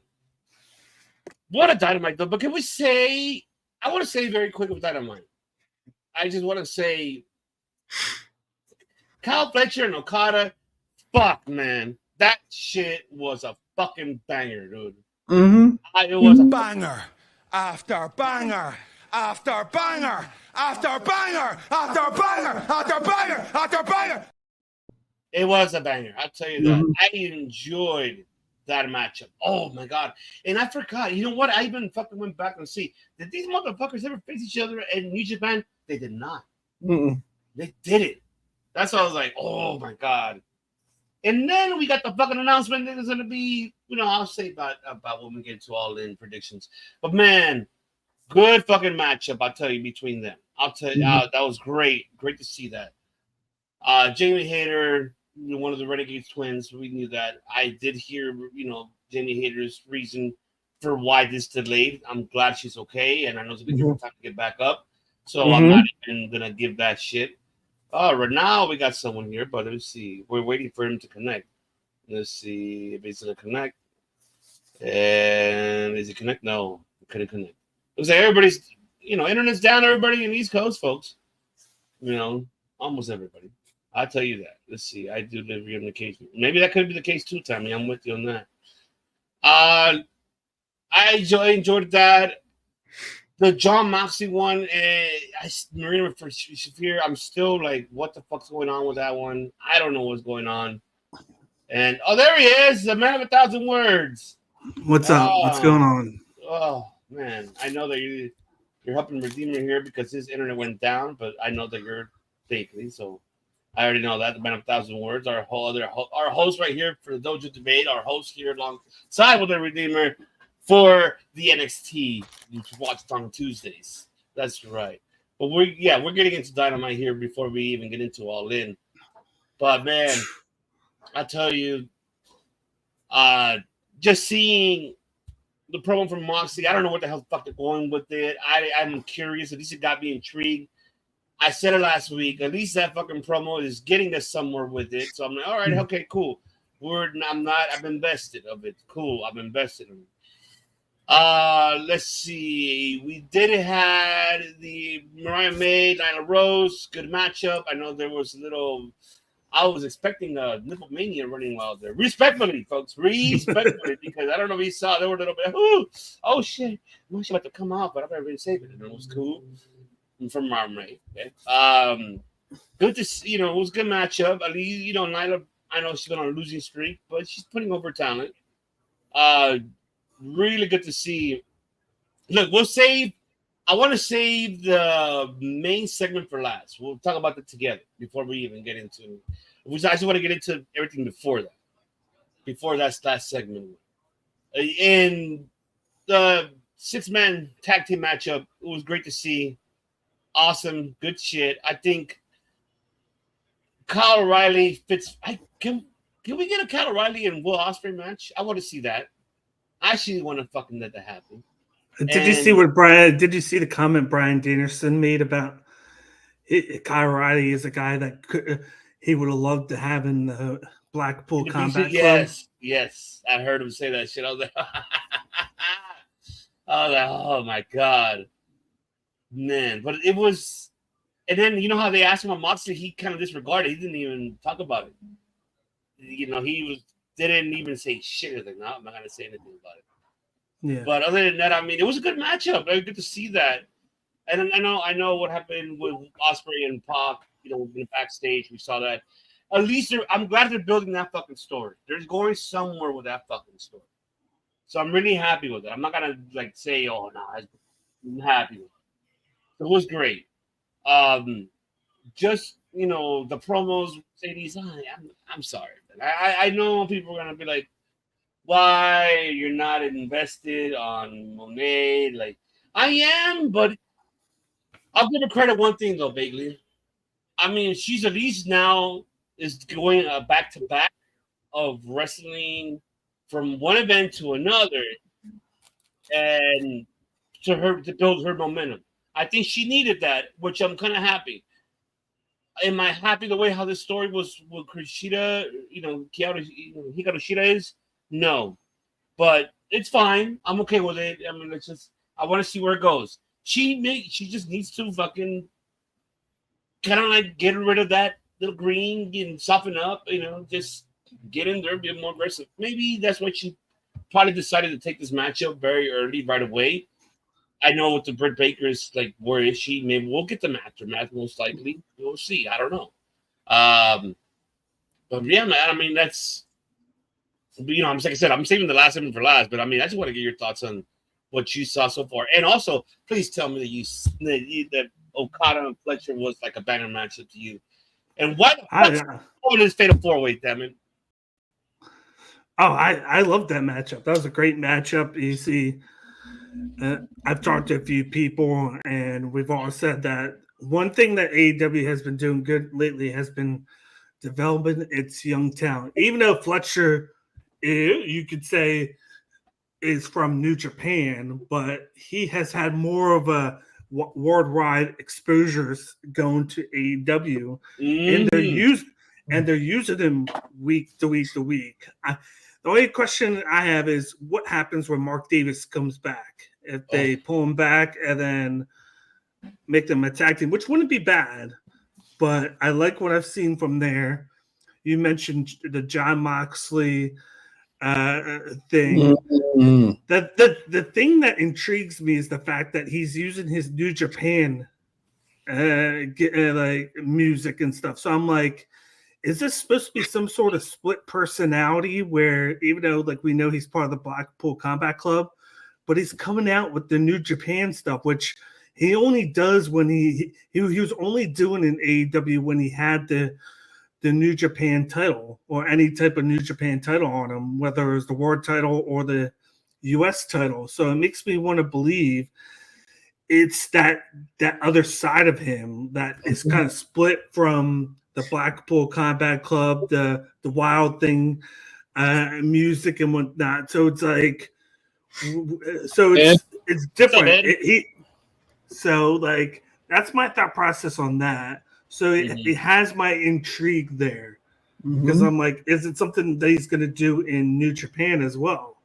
Or is he just going to do it? Like, I'm waiting. It's early in the process. I feel like Marina Shafir fits the mold because she has that background, the MMA background. I said it first. I was like, when they came up with the Blackpool Combat Club, she would fit as the female wrestler in the group if they ever added one because of all that. I like that. I thought the Mariah and May match was pretty good. I'm wondering to see where they go with her with next. Okay. I like the cosplay that Hikaru Shida did because she got it from a video game. The whole look and everything, and I like. I was going to ask you that. What game? Because I know but I remember. Is that Gangster? That's what I thought too. To be honest, I didn't write it down. I'll have to look in a second. Because I got it off of X. She actually got the cosplay down, but I like how she took the Okada saying and she used it as her own. Yeah, she calls herself the Ace. So I like that. It'd be very cool if somehow she shocked everyone and she won the match. That'd be cool. I don't think it's likely, but it'd be cool. But we got to remember with Mercedes, everybody's talking about her, whether they like her right now or they hate what she's doing. Everybody's talking about her, and that's a good thing, because it's only going to be bad if nothing's said. I mean, you're right. I'm not saying you're wrong about that. You're absolutely right. I'm not saying that. That's why I mentioned earlier. Like, I'm not hating on her because like I said, I'm not disregarding her in-ring performance. For me, is really more she needs to step it up more with it. Yeah. The one thing that we all could agree on, we could say, I mean, depending on if you agree as well, it's just really the promos. It's really that. It's where she needs to really elevate that promo more. Because it's too plain. Too plain. You get what I'm saying? It's flat. No, it's a flat one. Yeah. Thank you. What's up? What up, Moose? I haven't seen you in a minute, man. So, man, shout out to for me, I thought Dynamite was probably the best they've had in a couple of weeks, even one past the preview. We're saving the last segment for last, but don't talk about that one yet. Honestly, for me, my favorite match really was Nyla Rose and the Glamour. I enjoyed that. That was a solid match. Kyle Fletcher and Okada, I went there and went, well, I'm looking for greatness. And that's what I got. That's 100% what I got. It was a great match. It was really nice seeing Okada wrestle on regular TV. I was glad that I didn't have to wait for a pay-per-view or some kind of big event to have Okada wrestle. I like the fact they're hinting at an Okada-Konosuke rivalry. If that happens, I'm like, please. Like, honestly, if you're gonna make Konosuke the Continental Championship, I'll take it. Like, I mean, if you want to do a point where like all the elite lose their belts, Konosuke can definitely take it. We'll see how he does. But I do like the fact that they're hitting that's going to be the next rivalry for Okada. Once again, though, Daniel Garcia continues to impress me. That's right. I forgot about the fucking promo. Oh my god, that promo! Like I said, I guess he's the definition of just give me one shot, coach, one shot. And honestly, the promo this morning, the promo at the beginning of the show, you like this morning? Yeah, yeah. Basically, I did watch it this morning, but honestly, the way he came in. I'm not going to lie to you. This is not the same Daniel Garcia we've seen for the last 3.5 years.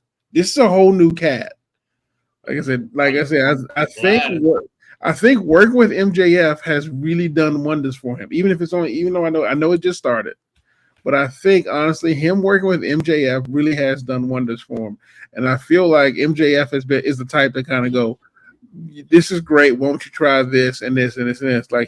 I feel like MJF is a helper, which honestly he is, because everyone talks about him helping people in the back with their promos and stuff like that. And I feel like he's doing that right now with this kid. And I think this one's really going to run maybe. Okay.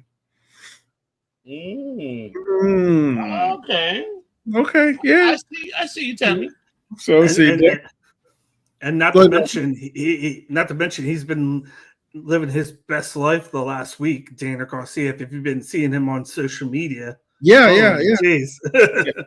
So the next one after that was, I'm not gonna lie to you, the 6-man tag was really interesting. Like, the match itself really wasn't important beyond the fact that it set up All Out. Like, which honestly is what it's supposed to do. That's 100% what it's supposed to do. But I enjoyed the fact that even though it was like slapped together really quickly, there was 2 things in the match that stuck out to me. This is the very first time in a while I've heard them refer to Daniel Bryan being in the BCC. Yeah, like, they actually mentioned the BCC.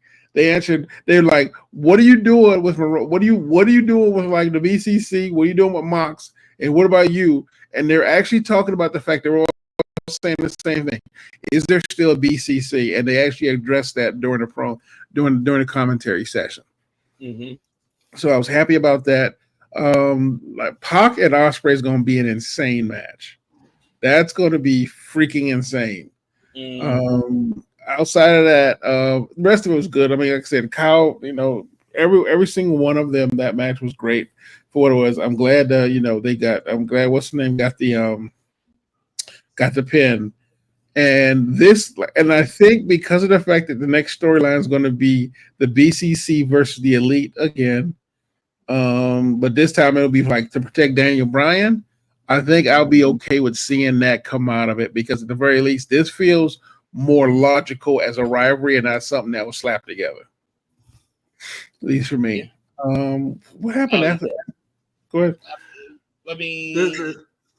Go for it. I said there's a couple of other things like I'm glad Jamie Hayter's back. She's getting her run and whatnot. I guess they'll lean towards her and Saraya to get that one-on-one match actually happening after that. Then we can finally get her back into the title picture after she gets that revenge, which is good. She needs to be up top there. I think if no one loses to Mercedes, I think she should be the one to defeat Mercedes. Yeah. Even though I want her at the Raw title picture, I think it would be safer to have her do the TBS one in the short term, since she hasn't wrestled in basically a year and a half, and this is her getting acclimated again. She's doing these short matches that work for her to build up that stamina, because you can do all the training and whatnot when you're injured, but nothing's better than getting into shape than being in the ring and doing it. And she's doing it slowly, which is great. I've always loved what she's done, and she's going to be a baby face, which is nice. She's getting that baby face praise. She's getting the cheers. And it's like she's only going to help out that division that seems to get stronger and stronger each time. And I like what Tony said, that he wants to do a women's casino gauntlet. We've done the men's. I'm excited for the fact that they're teasing a women's one, which is perfect. You're playing both sides, which is great. The 3-on-3 was a great. And then there's one other thing. I think we. Oh yeah, I like that. Did he mention? I apologize for interrupting, but did he mention that on the media call today about that? Yes. Yes. Oh, yes. Okay. He mentioned that he has a want to do a women's gauntlet in the future. And then one small tidbit, I love the backstage segment with, of course, the Learning Tree and Orange Cassidy. Orange Cassidy came up, doesn't acknowledge Chris Jericho. He's just talking to Brian Keith. And he said, and he goes, you know what? He was like, if you beat me, I'll give you $7,000 cash, yada, yada, yada. And then he just tells Chris Jericho, and then he walks off and just disregards like Jericho's right next to him. I thought that was very funny. And then Brian Keith played it off perfectly. Like, what? I'm going to beat you on Friday. Whatever. Oh, my God. Brian Keith. Temple, because you're here in the chat, Temple, so you could just shut the fuck up with that shit. Hi, guys! There you go. You can have it. You can fucking have it. He's lucky that Redeemer is not here for that, because he would have been pissed. He would have been pissed. But, that's just us. I mean, but you're right, though. What I want before we get into that main segment, I mean, honestly, the Moxley Shafir thing, I don't think he's BCC anymore. This is a whole either. And this one, I think it was a big tell that he used his New Japan entrance. That's it is. But it's interesting to me that they let him break off, because this new gimmick, if he plays it the way he's supposed to, like he quote unquote they speculate he is, and what he said what it's supposedly based on. Basically, the entire point of this entire gimmick is to build up all the young talent. Literally, that's the entire, because basically, according to the storyline, he's playing the character from Romper Stomper, but instead of quote unquote Asian beatdowns, which Romper Stomper's terrible, not a bad movie, just terrible. He's just going to go after all the young talent. So if that's just what him and Marina Shafir are going to end up doing, that's going to be a really fast way to build up all of your young guys. So I am all for that look. It feels weird because Marina Shafir hasn't been around in forever. Like I think the last time we saw her, she was in TNA. Yeah, she's done a little bit of Ring of Honor, but she's been doing a lot on the Indies. Women's Defy Women's World Champion. So I mean, as an MMA person, she was as an MMA person, she definitely got street cred. I guess I was just a little surprised. It was a little interesting bringing her in as your AEW person. So, all right, I'm gonna let you. Yeah, I know. I know you're waiting for it. I'm gonna let you lead off on it. Oh my god! All right, now I'm gonna fucking say it. All right, before I do, I mean. Come on, fans. You got to know who the hell Marina Shafir is. Come on. Don't be like... Griff Garrison! Whoa, who the fuck is Griff Garrison? This is Griff Garrison! By the way, Ashita cosplayed Yakuza Majima. That's okay, yeah. Okay. Oh, shit. Yeah, yes. That's who the guy in the eye patch was in the side-by-side she put up. Yes. Okay, yeah. Actually, that's actually a really good game. So I didn't know she was. I mean, like I said, she's a great cosplayer. I'm surprised. Like she be picking some obscure ass games though to pick kind of reference sometimes. Okay, we're not. Okay, we just got to that point. Ivan, brother, take us through. I know. Yes, I will. Tempo, I'm gonna bring it up. All right, Tempo. All right, tranquilo. All right. You know, come on, you got the man of 1,000 words that has so many gimmicks here, right? So, but all right, here we go. Look, Tony Khan. I'm gonna give you a round of applause, man. I know you're hearing that shit. I want to give this man a round of applause. Golf clap. Come on. I'm serious. I'm not going to sit back and take this fucking shit. Fucking take it because I know you've been fucking listening to us. I know you have your Spotify podcast. You're listening to Circle Debate, the Debate Network. I know you are. Stop bullshitting because how? For weeks, we've been saying about shit like this for Drew McIntyre and Phil Brooks. But this type of way, I'm going to have to give credit where credit's due. Yes, I'm saying it. He is right here next to me who fucking brought that up, and then his dream come true. So, here's the pencil. Here's the pencil, right? Because he said it. I'm not here to disregard it. I will give credit where credit is man is due. See, Pepsi Phil, not only attorney in law, he writes as well, and he does artwork. He does he does. I'm a dude playing a dude disguised as another dude. That's what he does right there. He does all that shit. That's what he does. Yeah. Right. So to lay it all out, before we started, like the argument was been like we needed like some kind of turning point or a hinge point for the storyline. Everyone just said Hangman should just return the favor and basically go into Swerve's house. Yes. I was like, that has been done way too many times, and honestly, that's boring.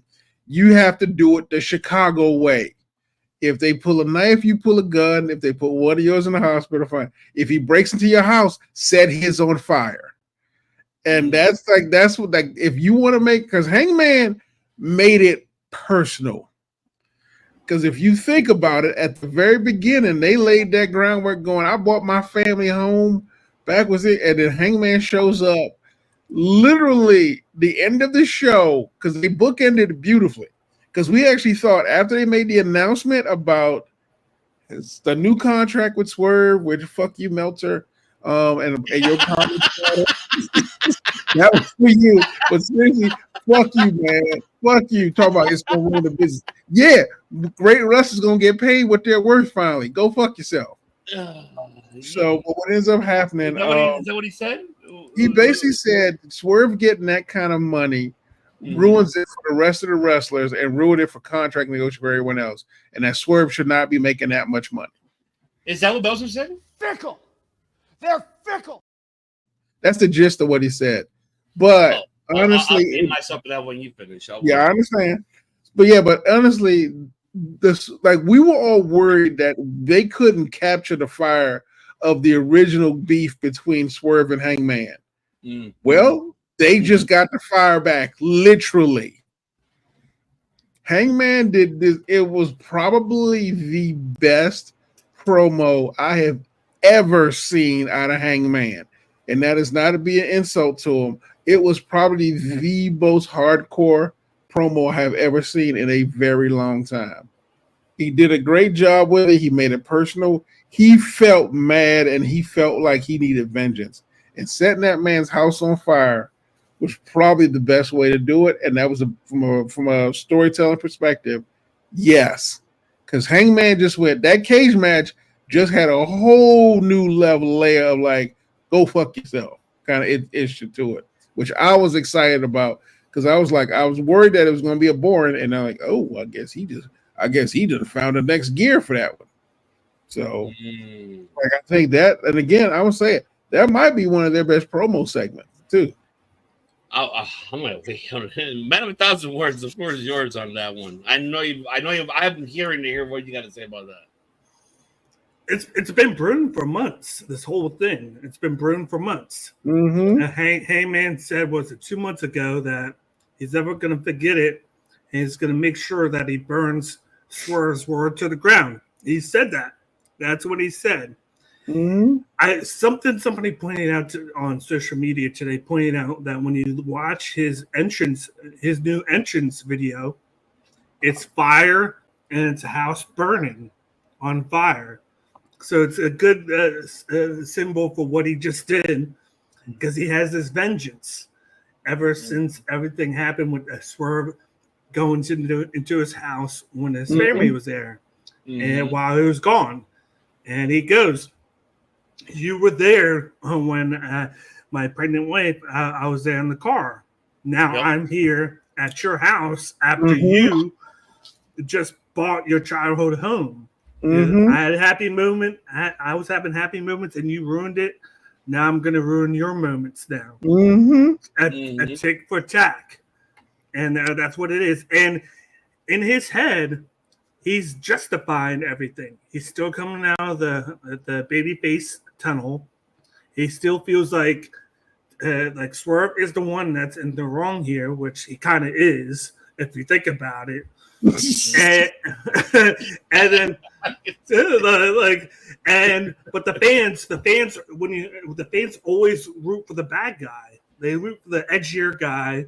They're gonna back him, and it's gonna develop into a story where the bad guy becomes a good guy, which that's what Swerve has done over the last year. But that's what's gotten Hangman so enraged, is the fact that he sees that Swerve, after doing something bad, has been getting all this fame from it. So, even though he's acting out as a heel, he's still somewhat of a babyface in this storyline. And that's what makes this so much better, is it's kind of blurring reality. And when you think about things, and that's what I like. And it's like, they're just re-upping themselves each time. It's like we've said, this has been the rivalry we never expected we wanted. We got it, and now we're loving it, and they're continuing it. And Hangman's the one that basically took the world title away from Swerve. When you look at it, like he distracted Swerve, and then Swerve took his eye off the prize, and then lost to Bryan Danielson. And it was Could you hold on? Could you hold on for 1 second? Don't go in. Don't forget that. I want to hold on something real quick.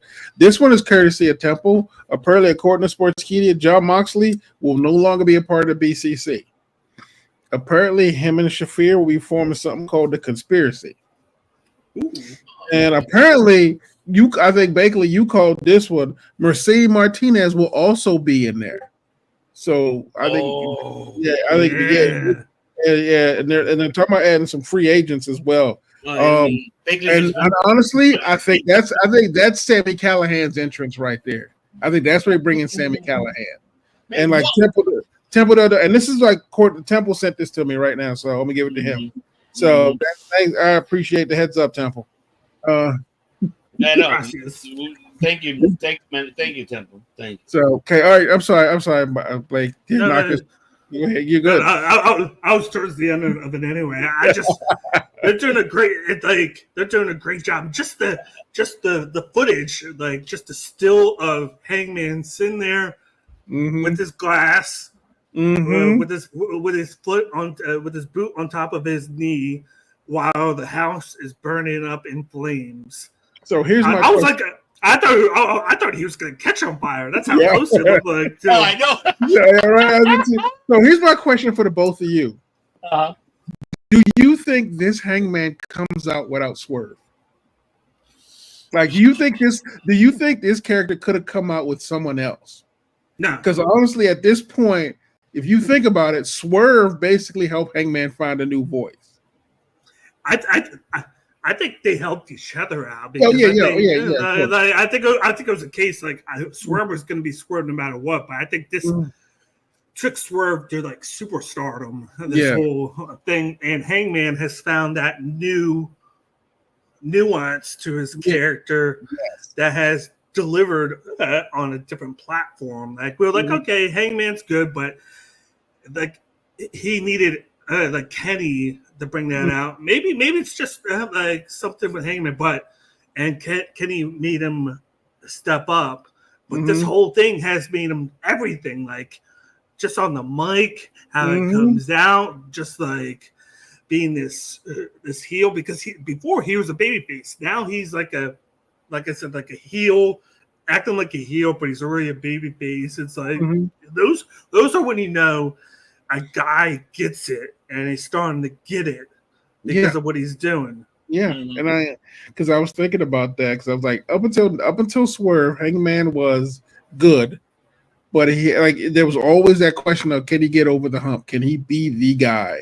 Because his first championship run, let's admit, we wasn't as great as it could have been. However, this is probably better than his entire run so far in AEW. Like I am excited about this Hangman. Like this is the Hangman I've always wanted. I mean, I'm not gonna lie to you. I actually felt some pain when he reminded me Swerve broke into his house with his family. He was going, yeah, that's right. Damn, we were rooting for Swerve. We deserve that one. Yeah, Hangman, you got reason to be upset with all of us. So. I was genuinely, like I said, this was like legitimately some fun work, and I gotta give AEW credit. This might be the most story-driven episode of Dynamite I have ever seen. Like it's literally all stories, like stories going somewhere, stories starting somewhere, and honestly, the great matches they always had, but this was like. These are like forecasted, even if it is a couple of weeks or a week away, or just going to Saturday for All Out.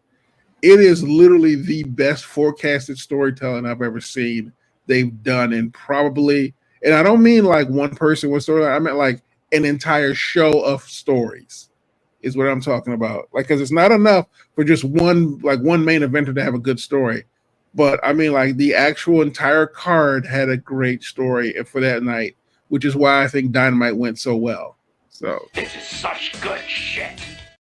I thought we said we wasn't using that one anymore. No, we're gonna keep on using it because that's the only thing. But it's not the real McNugget. I know. Yeah. But as long as that man, we'll get into once that fucking documentary comes out, then I'll give my 2 cents. But I'm not gonna give anything about that. But to answer your question. And Bakley has a very good point. Man of 1,000 Words has a very valid point. To add on what he's saying, I think the step ups that they needed really got us to be like, what's next? So you stepped up, like with Hangman after Kenny. What's after that? So what's next for you? And we saw that from the same with Swerve. What's next for you after getting away from Keith Lee? What's next for you? So what is your agenda here? Because it looks like we obviously saw that the face gimmick was not fitting him very well. Even though he was you know, he was cool, whatever, right? Mm-hmm. But I'm glad they added Nana to him, Chris Nana to him, because I think he needed that. I'm not saying that Swerve is great on the mic. That has nothing to do with it. I think it needed more of additional to develop his character where he's at now. Mm-hmm. Like, he just needed a mic person at all to do anything for him. He doesn't. He can do it himself. Guy is great in promo. He has a great charisma. I'm not disregarding nothing of Swerve at all. With Hangman, on the other hand, he did need it to this type of aggression to take it out more and more. And you're right. You hit it on point. That they needed. This is the longest story that we've seen. And I kind of knew this was going to come back when I went last year for all, Full Gear in over there in Inglewood when I saw that. And for Swerve to win that match number 3 to win that one, and I was like, hell yeah, all right. He really went all out. And that was like that was the match of the year that last year, honestly. It was. It was the match of the year. They fucking killed it. And I think they needed that with each other. So they honestly, like how Baby's saying it, they both helped each other to really elevate themselves to that point. And for them to take the story that way. But go for it, basically. Yeah. And I kind of believed Hangman last week when he was like, you can't beat me without help. He was like, you needed help the first time. You needed help the second time. He was like, you can't beat me when it's just me and you. And I was like, shit. And I was like, I almost believe you here because each time Swerve had help. But this is their fourth match, though. It's not. This is the fourth one. So here's my question, and this may be blasphemy right here. Now, obviously, the level of violence is completely different, but the energy of it all, does this not remind you of Rock and Stone Cold? It does. I can tell you what else it reminds me of that I know I'm going super old school. Like, this is really like two things that reminds me of this type of story. Magnum TA and yeah. Tessa Blanchard's, father, stepfather. Reminds me of Tony Blanchard in the Magnum TA. This reminds me also as well, like when it was Ric Flair and Randy Savage, when Ric Flair had pictures of him and Ms. Elizabeth having fucking lunch and everything else. This is the type of shit it kind of reminds me of. This is a persona. This is like the personality you kind of want, that old school type of style. And not only that, but also, you guys are gonna give me shit, and I think everybody's listening and watching and give me shit about this. This is one thing. Like I said, they got us in this one. I'm not saying there was nothing wrong with this segment. There's, however, one thing I'll give it a little wrong. That it made it too obvious that it was going to be that.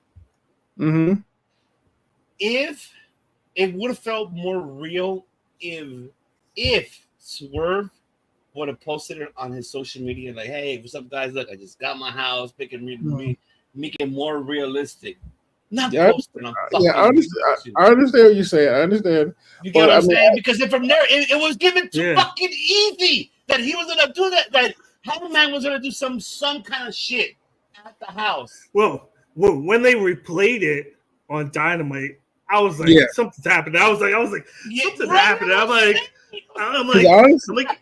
like, he's buying the house. Honestly, I thought it was a cool AEW segment that Swerve was going to post later, and then I said, "Oh, that house ain't gonna last long. That house ain't gonna even look like a house. Or maybe not post it at all until Dynamite and have them like they did. They showed it on Dynamite. Do it that way. Yeah. No, I mean, either way, I thought, like I said, I mean, we can nickel and dime it to death, but it got the impact that he wanted. It got the impact. But I'm saying that. Oh no, I hear you. I hear what you're saying. What would have got it more was like him just to put it on social media and AEW not bringing it up, and then use that as an advantage for Hangman. Oh, where would you post it on Instagram? Everything else. Look where I'm at. Like, really do all that shit on Dynamite. Like, oh shit. Because we would have ignored it. Would have been like, okay, he got his house. Cool, whatever. Congratulations, right? Cool. You would have gotten everybody. And wouldn't gotten even the talent. Like, hell yeah, they didn't. It would have made him very more realistic. Like I said, but it's fine. I mean, it still didn't disappoint. They still got us like, fuck. I was waiting for him to. I didn't expect him to sit in the chair and then do it. I was waiting for him to be in the house, light on file, walk out, and then I was like, and then had that happen, I would have bought my ticket for Chicago right there. I would have been like, I'm like, sorry, I'm going on a mini vacation. This man just sold me on this steel cage lights out match. I think that's an excellent turn into the all out prediction at this point, cause it is time, folks. You know it is time. All right, Matt Hardy, I need you because you are always wonderful. So I got you right here. Yeah. The 7 deities have come to me with a very powerful premonition. That's right. It's premonition. Prediction. Yes. For all out. Tony Khan, top any matches. Leave this how it is. Hey, he made a mistake. It says Okada, but next to it, it's supposed to say bitch, bitch, bitch, bitch. You're right. Hey, Okada, why are you making these mistakes, Okada? We got to have the bitch maker here. Why are you bitch? Oh, God. But before we get into the card, the announcement was, of course, on Friday, which I want to know. Let's predict this one very quick before we get into the main cards and everything else. Mm-hmm. What the fuck? So this is what we got happening tomorrow on Collision, not Rampage. Doubleheader tomorrow. Good luck, because and SmackDown, because yes, everybody's competing. We know NFL's back. It's happening today. We're watching or listening all of our audio platforms on this Thursday night, going on Friday morning. All yes for audio platform listeners. Thank you so much. But also, we have Friday. We got football season Brazil happening, but of course, Green Bay and Philly happening at the same time. These events are happening, so it's like, fuck, this is going to be very difficult. But I'm not. Get my Octabox ready. I'm not going to get your box ready. Get your everything ready. But now Okada is going to be defending the Continental Championship in a fatal 4-way. Again, remember the winner of these 3 of their matches. So we got Mark Briscoe versus, of course, Kev. Why? Why you fake? Why? It's him and Lance Archer. Why? You have, of course, Beast Mortals versus Korosuke Takeshita, and of course, I gotta get a Brian Keys. Shout out to Brian Keys. He's a friend of the show. Versus Orange Cassidy. So.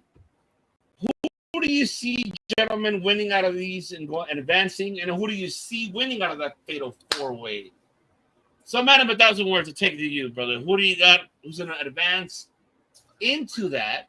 And by the way, before you answer your question, I didn't put the rest of the card of Collision here, folks, because too much shit going on. We're talking about All In.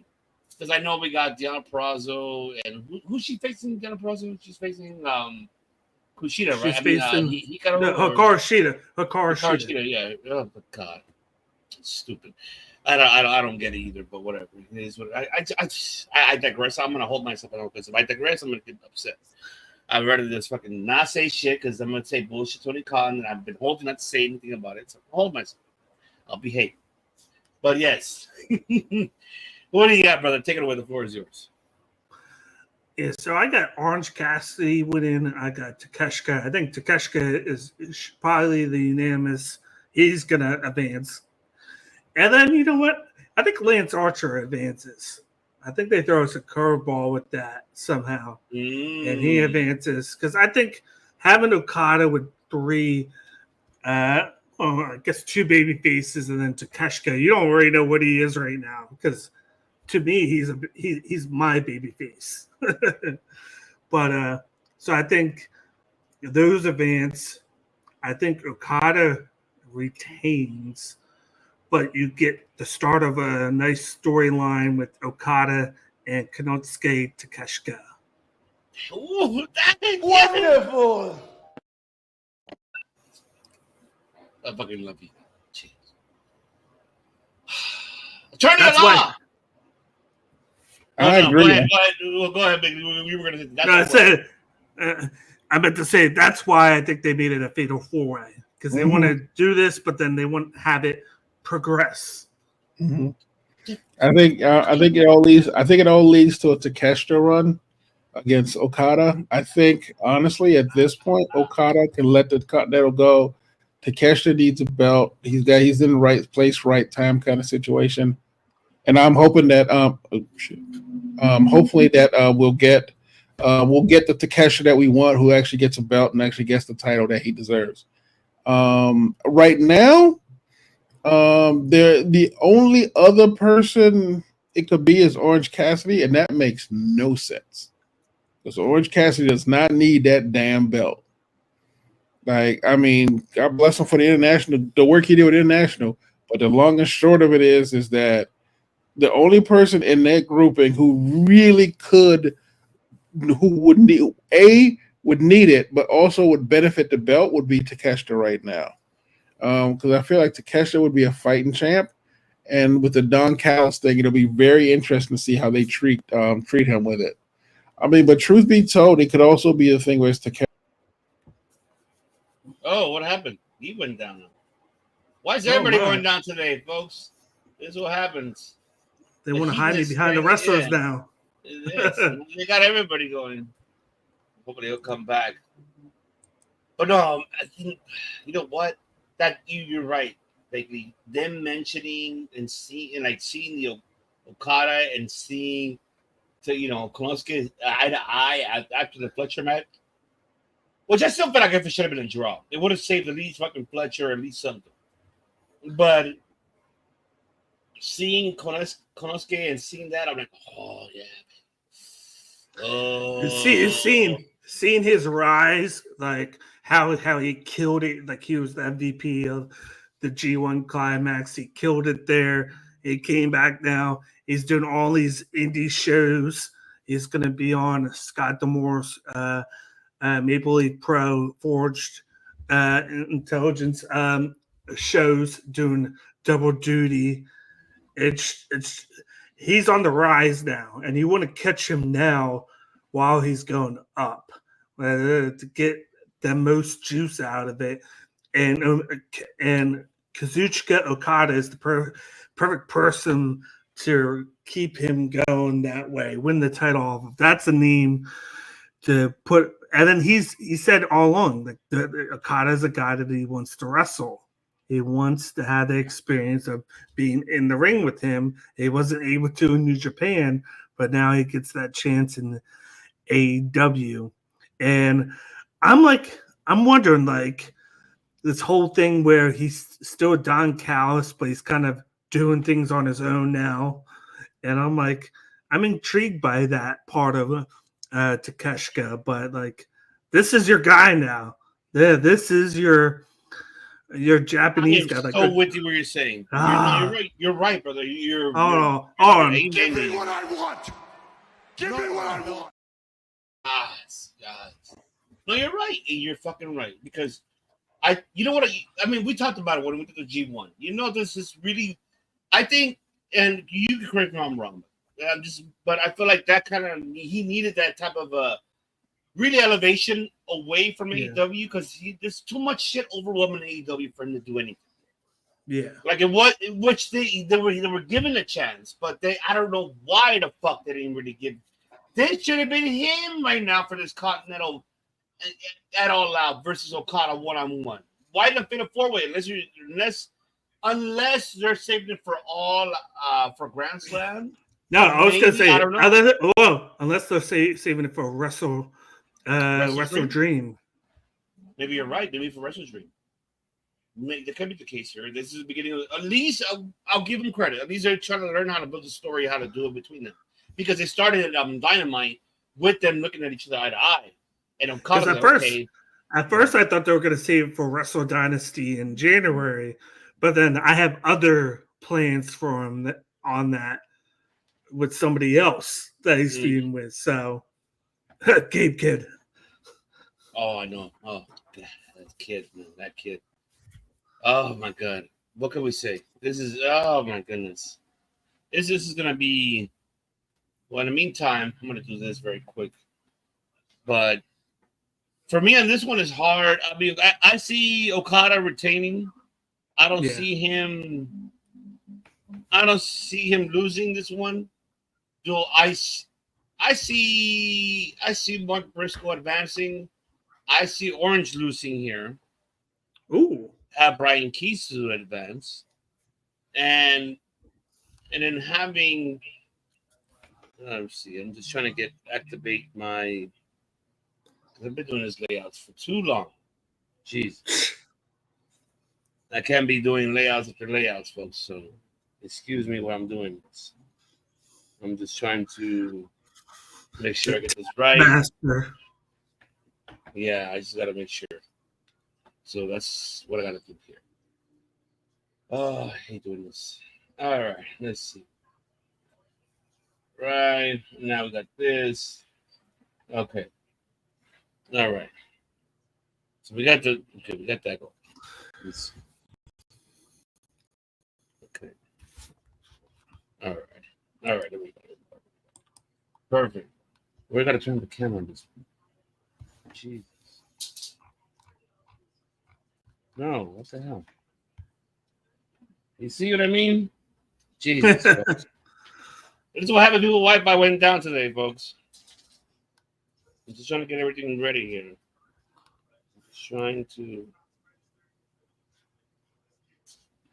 Okay, there we go. Okay.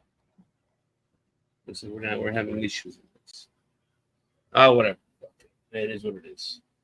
All right. Now, let's get into the card. Fuck it, let's get into the card. All right, let's get into it. So, we have CEO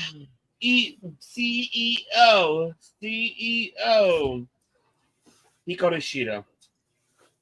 Oh god! I mean, I see Monet retaining. With of course, Camille is not going to show up. She's banned from ringside. We know about that. What do you got that one? I got Mercedes Monet. Something's going to happen for her to win. Whether the ref's not looking and Camille comes in and interferes somehow, or if she adds somebody new to the group. We don't know. But something's going to happen, and she's going to retain. I don't think she's just going to randomly lose it this Saturday. Yeah, I don't see it either. I don't see it either. Looks like see Philip is saying that his Wi-Fi is still down, so that's what we know. All right, let me just fix this. All right, there we go. All right, so now we're back on again. So we got that so far. All right, so we got the tag team championship on the line. We got Claudio Castagnoli and we have Wheeler Yuta challenging the Rod and Todd versus, for those tag team titles, which is, I think it's going to be a good matchup. I don't think it's going to be a bad matchup, honestly. I think it's going to be great. I'm looking forward to seeing that matchup. Wheeler has not been given credit's due. And I'm kind of glad that he's kind of back and he's more getting that momentum back. Claudio is another one. I just wish Claudio would have had like a title run more longer with the Ring of Honor title, but it's what it is. I'm not hating on Mark Briscoe, but it's fine. So, I mean, I hate to say it, but I have a feeling that we're going to see the grizzled young veteran showing up in aftermath and really talking their shit about this matchup. I mean, I see the Young Bucks pertaining. I don't know. Hey, man. Call them by their God-given names. Matthew and Nicholas Jackson. They're fucking the Young Bucks. They're running Todd. They're running Todd. That's not their God-given names. Come on now.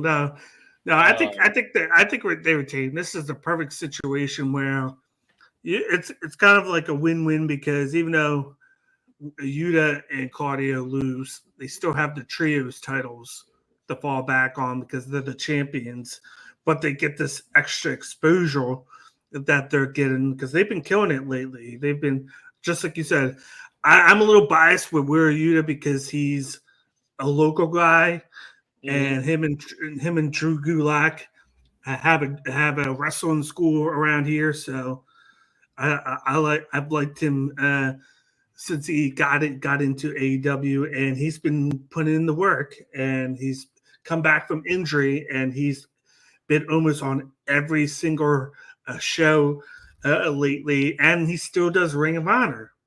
So he's been working double. This guy deserves the opportunities that he's given now. And I like the fact that we're getting that, like you said, the BCC and the elite stuff. And I think at the end of the day, I think the lines are going to be blurred. And don't be surprised if somehow in the next couple of weeks, I think it's going to be an all out if we get the return of Kenny Omega. At All Out, you see him coming back this Saturday? Against or do you feel like he's going to come back? But I'll talk. I have to talk about that later, though. I got to talk about that later. Oh, so you have an idea. Okay. Yes. Yeah, I got an idea. Okay. But I think it's going to be a good match because you can count on Yuta and Claudio to sell well and to do what they need to do to make the match worthy of being on the card. Okay. So now let's get into the women's and Chicago Street Fight. Unfortunately, this is not for the CML Women's Heavyweight Championship. We found out and we confirmed it. Yes, I hate to do this Meltzer fucking Sean Rice shit, but it is confirmed. The title does it have to happen on CMLL? No, because she's defending the title against Susie on that following Friday. So they don't want it. That's the reason. It makes sense. Yeah, which it makes. Yeah, you're right. It makes sense why Sumo decided not to tell. They told Tony Khan, "Don't put that title on the line." No, so I guess they decided not to put the title on the line. So now it's going to be a Chicago Street Fight. That changes things. That's what I want to hear your thoughts on that. I think just because you just said that, Chris Statlander is going to win. She's going to get the win. And she's going to get things 4, right? Because we could say this is the third one. Am I right? Yeah. This would be the third one. That would put her up 2-1, and then she still has that CMLL title shot in her back pocket. So to make that even better, you don't want her having that shot after losing twice in a row. It just makes that title shot not mean as much. Okay. So now you're going to have, I got Statlander winning with help. Now you don't have Big Tom there, my boy Big Tom there to help out Willow with Stokely there as her manager. So I think she gets the win over the champ.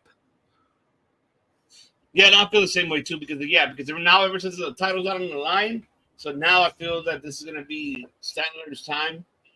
And I think what do you think? Do you think we might get it at Grand Slam or should we get it at Wrestle Dream now for the actual belt? I'm wondering if they do it actually on CMLL TV. But then if they want to do it on AEW, then you would think it would have to be at least on Grand Slam. You would think. With it being in a couple weeks. Right. That's true. You're right about that. So I'm not looking forward to how they're going to do it. That's going to be very exciting to see. I think this might work out. I think this might work out better in the long run for them that it's not for the title. To be honest, it does work out for them because it extends the story longer and it makes it really more intriguing. Because the last one Willow won, so now this is the one that gets a frustrated. Yes, now I should get and build the story to get my title, and then for her to really bitch about CML, what the fuck? Why you don't allow us to get this title? Or let's say the following Friday, Willow wins against Zooks, right?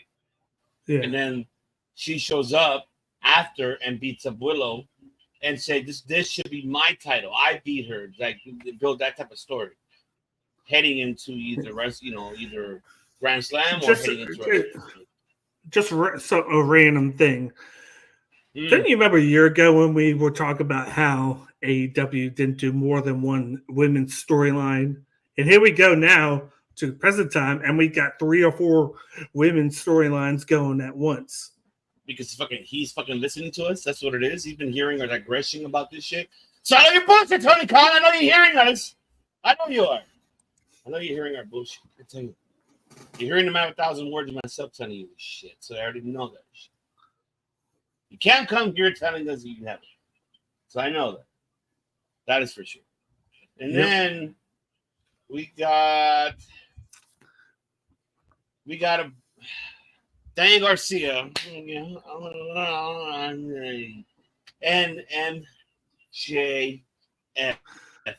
I mean, yeah, we Petsy mentioned earlier about the promo. That was great. It was I'm gonna take it to paradise and everything. It was awesome. I'm not hating on it. And you're right what you said about Garcia. Now is really time to be that kind of Bruce's aggression, more style, and really to see what he's capable of.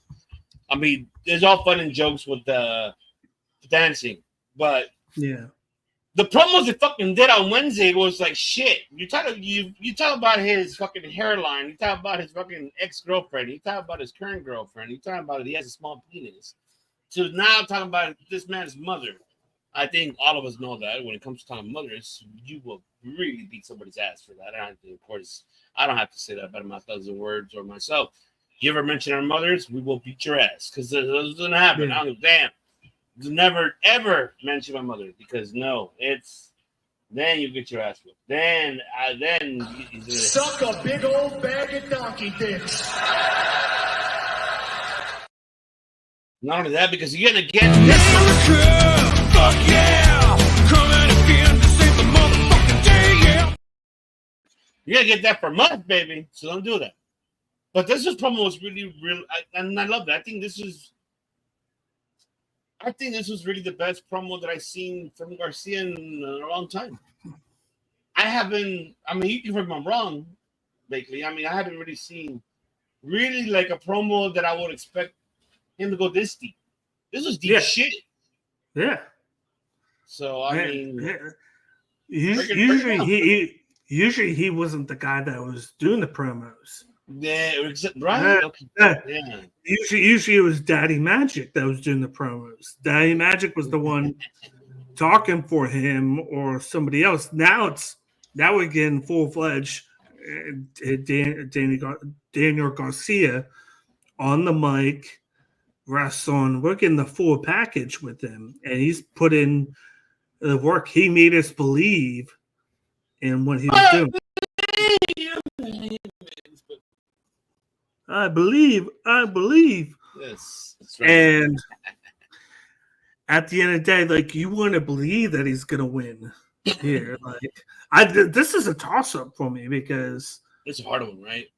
It is. Like, right now, I'm leaning towards Garcia because I feel like with everything they've done with this, unless it goes on and there's a reason to have him lose here to then get a bigger win against MJF, I don't see how you not pick Garcia because it's like you had the thing around right before 4th of July where he took him out. He comes back, screws MJF out of the All-American title, and now they're getting this match, and they're going back and forth on the mic. Mm-hmm. Where you're truly seeing Garcia. It's like, but he just resigned too, right? He just resigned. Yeah. So this is the big win that you could put on him to be like, boom, and have this guy do this, because it's all about, like, you want as many contenders as you can on your roster, so that the pencil doesn't have to do the work. You want the wrestlers putting in the work, so it makes the pencil easier. And even though you got MJF there, if you can add somebody else to the picture in Garcia, that's even better. And he's building him his way, and he's gonna still make MJF look like MJF at the end of the day. I don't think his loss would affect him, though. I'm with you. I just don't feel like it affects MJF's loss. Yeah, like, it's not gonna affect him at all. I feel like Garcia. You're right. Garcia needs his more win than MJF on this one. Because especially if you're going with this type of story with the whole shit, what happened when we saw on Wednesday, and to build that fucking story heading into this, and to make them fucking lose, I'll be What like, kind of shit is that?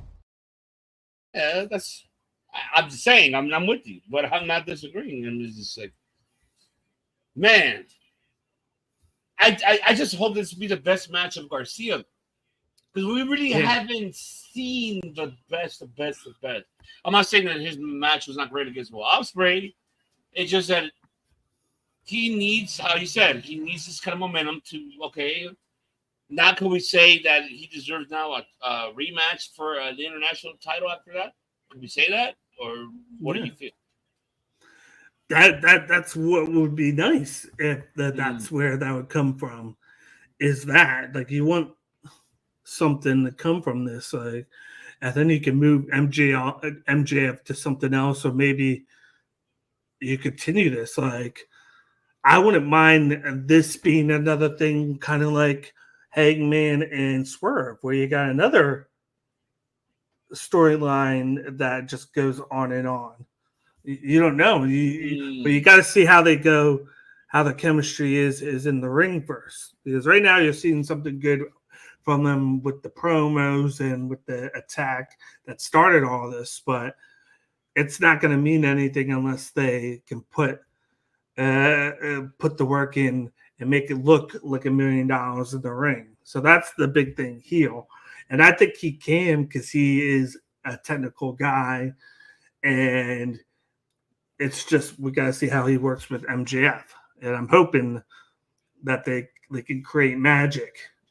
I think they work fine though, because I mean, we did see, MJF what he did with Ospreay on All In. So I mean, for him to do a high flying and do that, I think MJF is the capability to put over Garcia in a way, technicality. I think he could do it. I don't see. Yeah. Like I see, like, I'll tell you this. I feel like I see the first 5 minutes of this matchup to be really more like, whatever, like, screw you type of style, and then later then get into the grappling, and then get into and then kind of try to match each other towards in the end, and then that's when we see more of the aggressiveness heading into the ending. I mean, that's just what I feel, what I see. I may be wrong, but I'm just saying. I mean, I don't know if that could be the case. I don't know if you feel the same. But I don't know how you picture that match to the beginning and end. That's going to be one thing that I'm curious. Yeah, this low key could be one of the matches that is the longest on the card. You feel like it might get 50 minutes, or you feel like it might get more than that? It's definitely going to get more than 15 minutes. So you feel like 17, 18 minutes from the top, or close to 20 minutes? Close to 20. Okay. What about out of the 3 main events? Because there's 3, so I'm one of the 3. And that is the International Championship. Will Ospreay defending the International Championship versus Pac, which I think we've all been dying to see. And I love how they built the story, though. I don't know if you feel the same. Like, I kind of like it. Like, it really, like, it was a teaser with Ricochet, and then you get, this is my bitch. He's mine. I'm taking this one. And, like, I love it. And what we saw on Wednesday, like, a DDT, like, hurting his neck. Like, you come into that bastard. And then, like,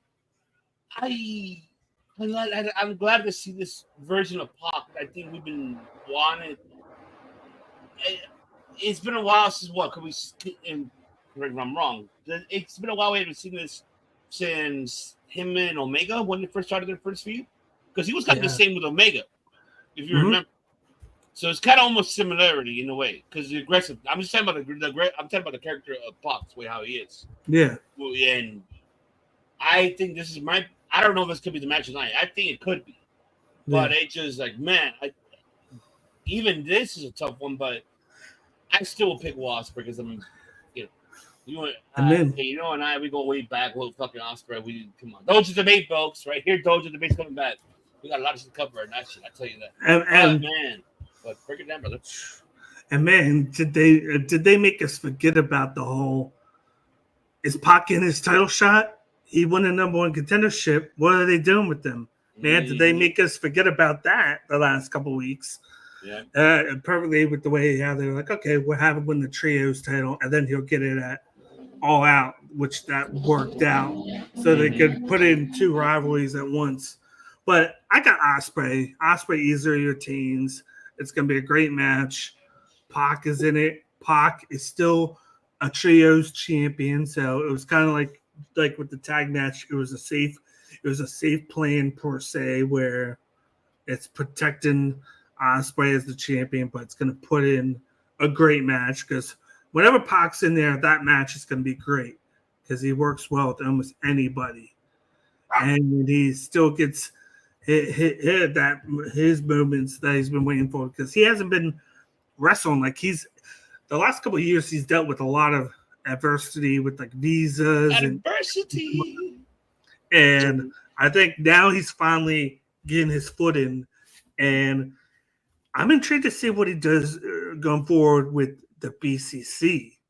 You know, do you think it has something to do with the, well, I'm talking about Pac more. Like, do you feel like he has something to do with his visa issues? That's why he's always been ups and downs and injury issues? What do you think it is? Well, he's been hurt a lot too, and which is with how he goes in the ring. He goes hard, and how he trains. I'm not surprised, but when he's here, they use him. So it's like, and I've always wanted to see him versus Will Ospreay. It's just how it is, and we're finally getting it at All Out. But the big name here is Will Ospreay, though. You got to protect him. He has that belt. He just won it, so why take it off of him? You got to have a big reason to take this belt off of him after what he went through to win it back from MJF.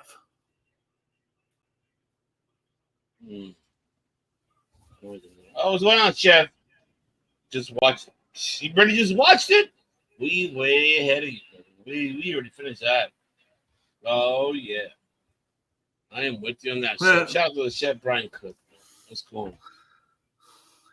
Oh yeah, always cooking it. Second main event which should be the second co-main event for this one, is Brian Danielson versus Jack Perry.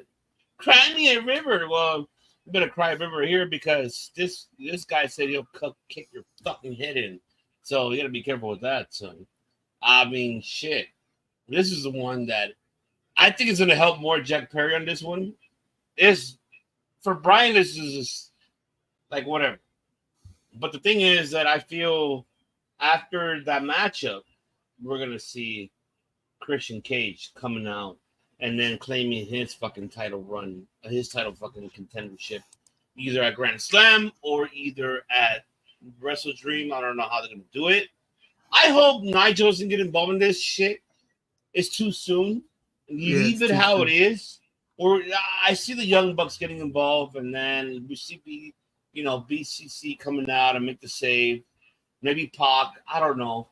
It all depends how the story is going to be told with Moxley in this situation, because we don't know, how you mentioned earlier about it. We don't know what the fuck is going on with that shit. It's supposed to be conspiracy, like a Pettsville said earlier about conspiracy. I don't have no idea what the fuck they're going to do with this shit. But do I? How's everybody's father feeling today? That's right. So, I mean, I don't know how you see it, but the floor is yours. Take it away. I mentioned something earlier, and then the more and more the storyline goes, because we got the Elite essentially going up against the BCC, and something dawned on me the other day. I'm like, they're going through this. You got the TNT champion, Jack Perry. He decides to go up against Brian Danielson, and you want Jack Perry, a.k.a. House of Torture Jack Perry. I'm just going to say that. And you don't want to kill his momentum. And what's a great way to do that? Because you remember this on Wednesday, the Young Bucks said they're going to make sure that the belt comes back to the Elite at all costs. So they're going to interfere in this match. And even though you can have the BCC come out, they're going to be outnumbered. here. And what guy has had issues? What guy was having issues before he went away with the Elite and Jack Perry, who got kicked out of the Elite for Jack Perry? Kenny Omega. And who is now recovered? Kenny Omega. Kenny Bygone Omega. And I feel like he's going to help Bryan Danielson retain, not to help Bryan Danielson, but more so to get one on the Elite here. And it helps protect at the same time Jack Perry, because you need a guy like Kenny Omega to keep him from winning that belt. And then maybe if Kenny Omega is ready, or whatever, we don't know, that could be a big thing for Jack Perry being in a storyline with Kenny Omega. You know, that could build things up for him. But you're right. Because remember, when Bryan made his debut, his first debut match was against Kenny Omega. Yep. Exactly. When was it? What? It was It was Grand Slam. It was Grand Slam, and they went to the time limit draw. One is draw. Yeah. Shit. So, but I got Danielson retaining though easily. Yeah, me too. I mean, I got that going, but I didn't think about Kenny Omega with the That's the one that got me like, oh shit, they got coming back. Oh! Just remember with the whole thing with the All In was the fact that they had planned to have Okada versus Omega as like a tease, but then he said he wasn't going to be cleared for another 2 weeks, announced at that mark. So now he's cleared and whatnot, and we haven't heard anything since. So maybe it's either they're saving him as a surprise where no one knows, or there's just no updates yet. We don't know, but I'm hoping, unless he's trying to hide it and maybe come back and, like how you said, come back here and hide it and make sure.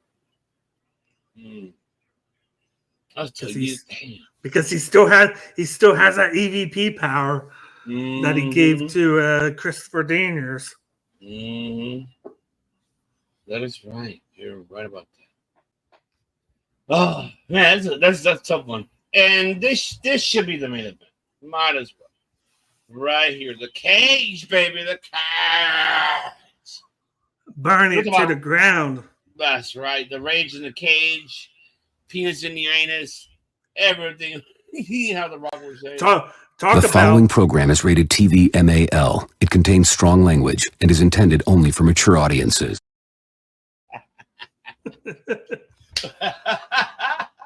We are. That's what it is. Oh, man. How's this story going to... Is this...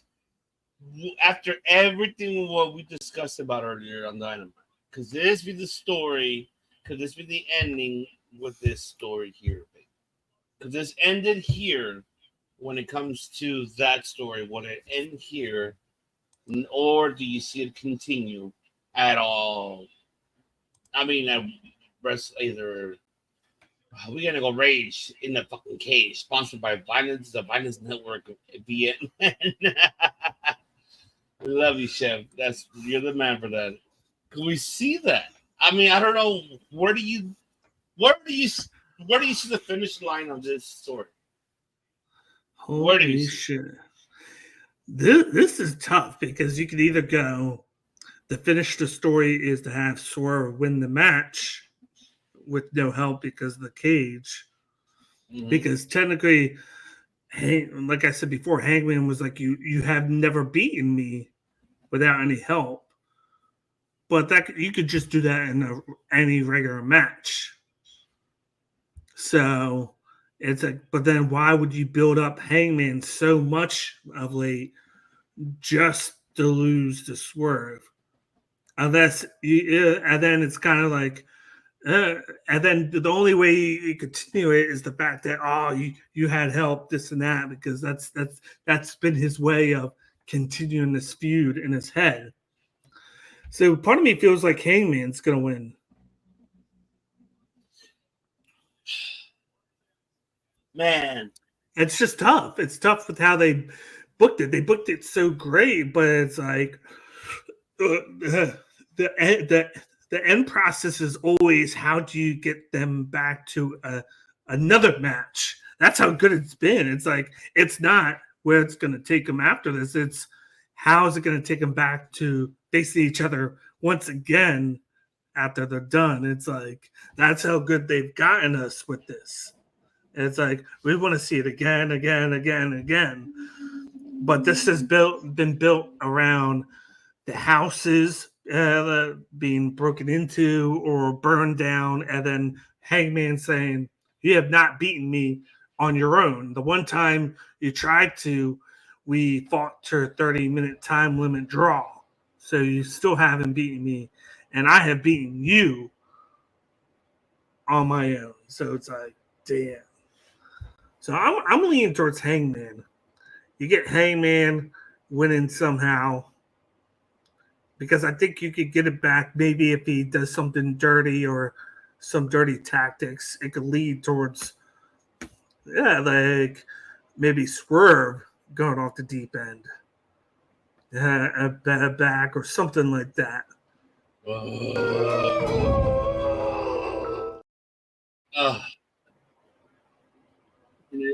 Oh, what's good, my boy, right there? And remember, this isn't going to be on the books because it's going to be a lights out match. Well, this match on the books. Get your podcast, my boy, just right there. You better subscribe to all his audio platforms. This man provides good shit all day, every day. Such good shit. Such good shit. The 7 deities have come to me with a very powerful premonition. I got a fitting Keys lead my show up on this one. Exactly. And have Keith Lee cause Swerve that shit. Because it's the same thing with Keith Lee. See, this is what I feel the story goes with. I feel like Swerve is getting his karma for everything what he's done wrong and is fucking hurting people. And this is one of the main ones because he's beating Hangman, twice out of the 3, right? Because he lost one and he won twice. Yeah, right? And both times he had help with the group that. Yes, by Prince Nana and by the I forgot what Gates of Agony you could say. Yeah. Especially on the last one I was there for Full Gear, so it's kind of the same thing. In this case, I feel like what a way to bring back Keith Lee to cause this man to match up. To really be like, karma's a bitch. You left me, and where the fuck was I at? Type of shit. And then start with Keith Lee. Have Keith Lee get the booing of all time.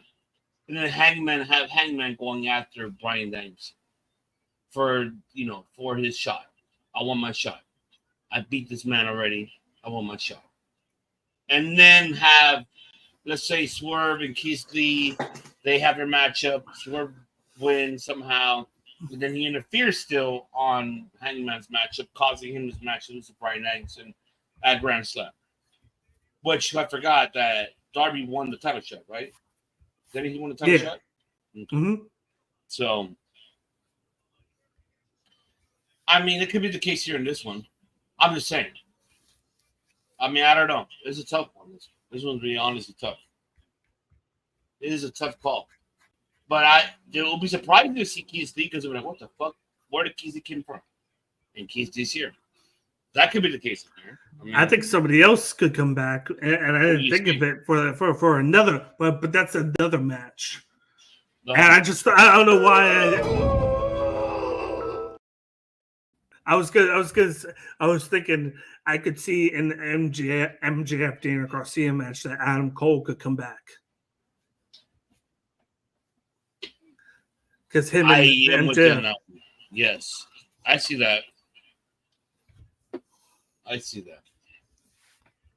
But this is going to be the one that is going to be the main event that really going to fucking has us going.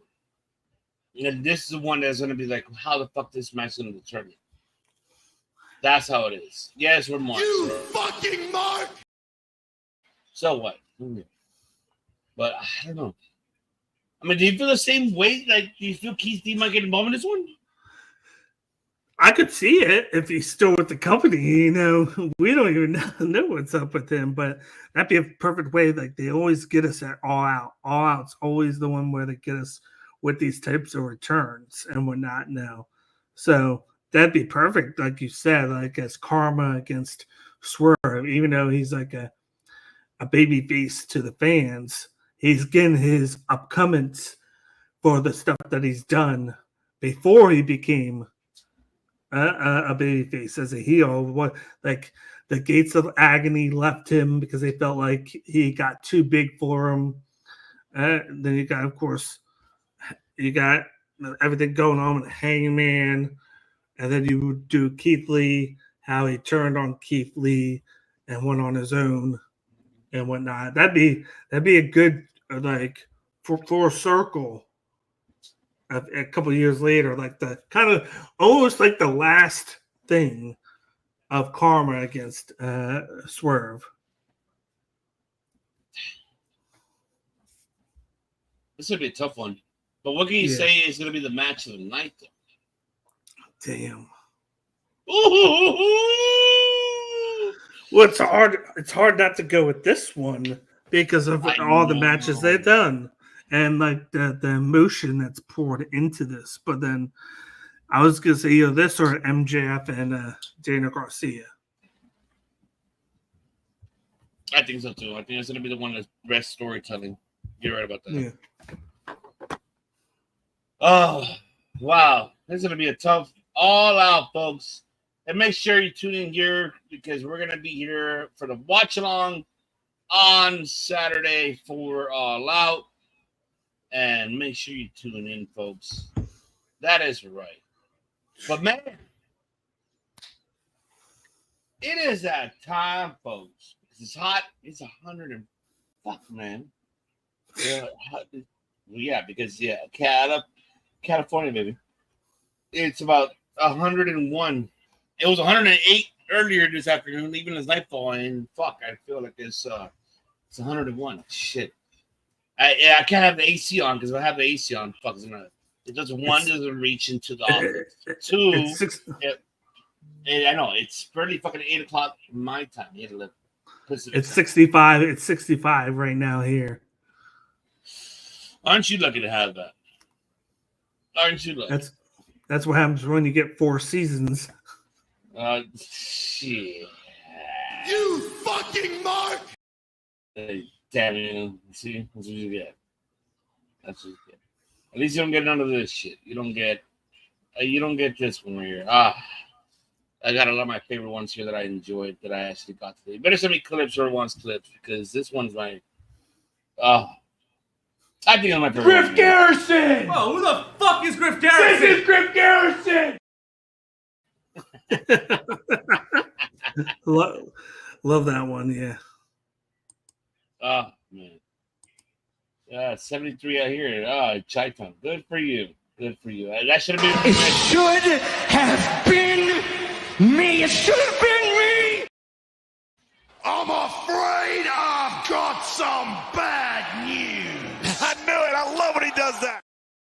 And the bad news is here, folks. We are. It's that time. You know what time it is. Autobots, transform and roll out. That's right. This is about that time.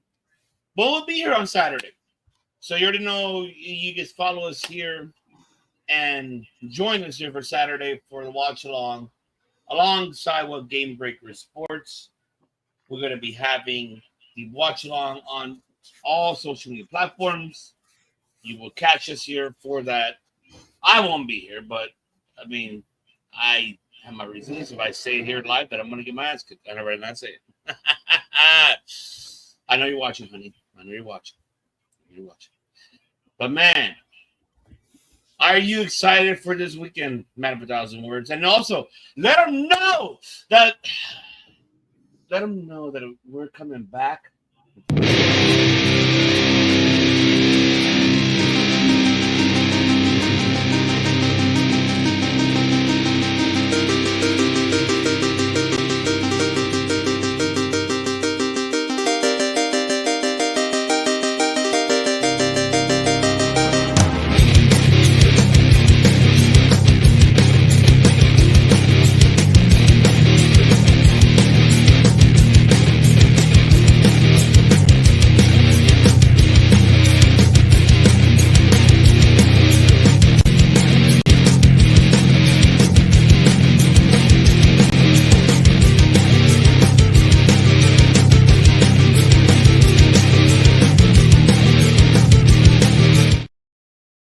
I love that theme song. That theme song's so fucking fantastic. I love it. Yes. Tranquilo, baby. Tell him, boy. Tell him. Can't wait. Of course, we're coming back with the Dojo debate.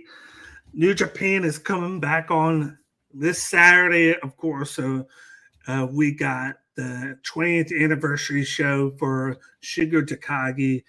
We've got the TV title match on Sunday. We've gotten a title match on Monday and another title match on Wednesday. So we probably will be back next week at some point to go over the anniversary show and those three big title matches that they're doing on the road to destruction in Kobe.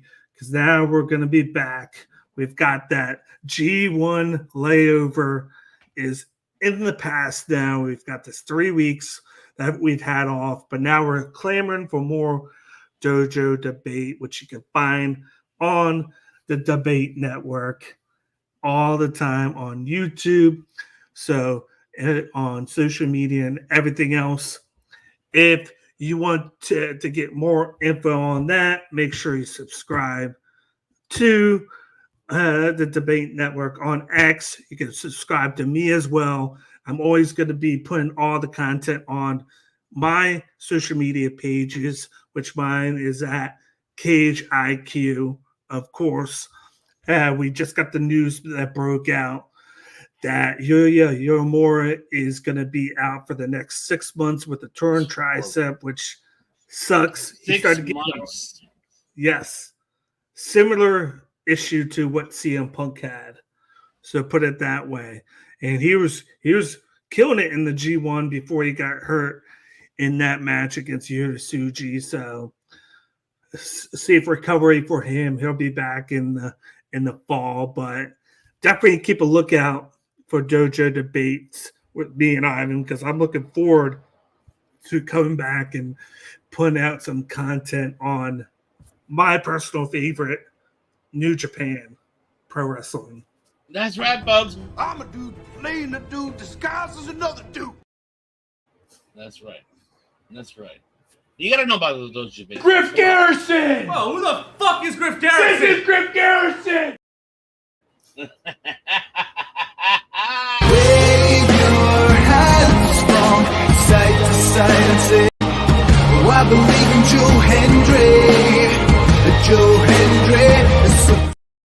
You gotta believe it, Joe Hendry, folks. Gotta believe.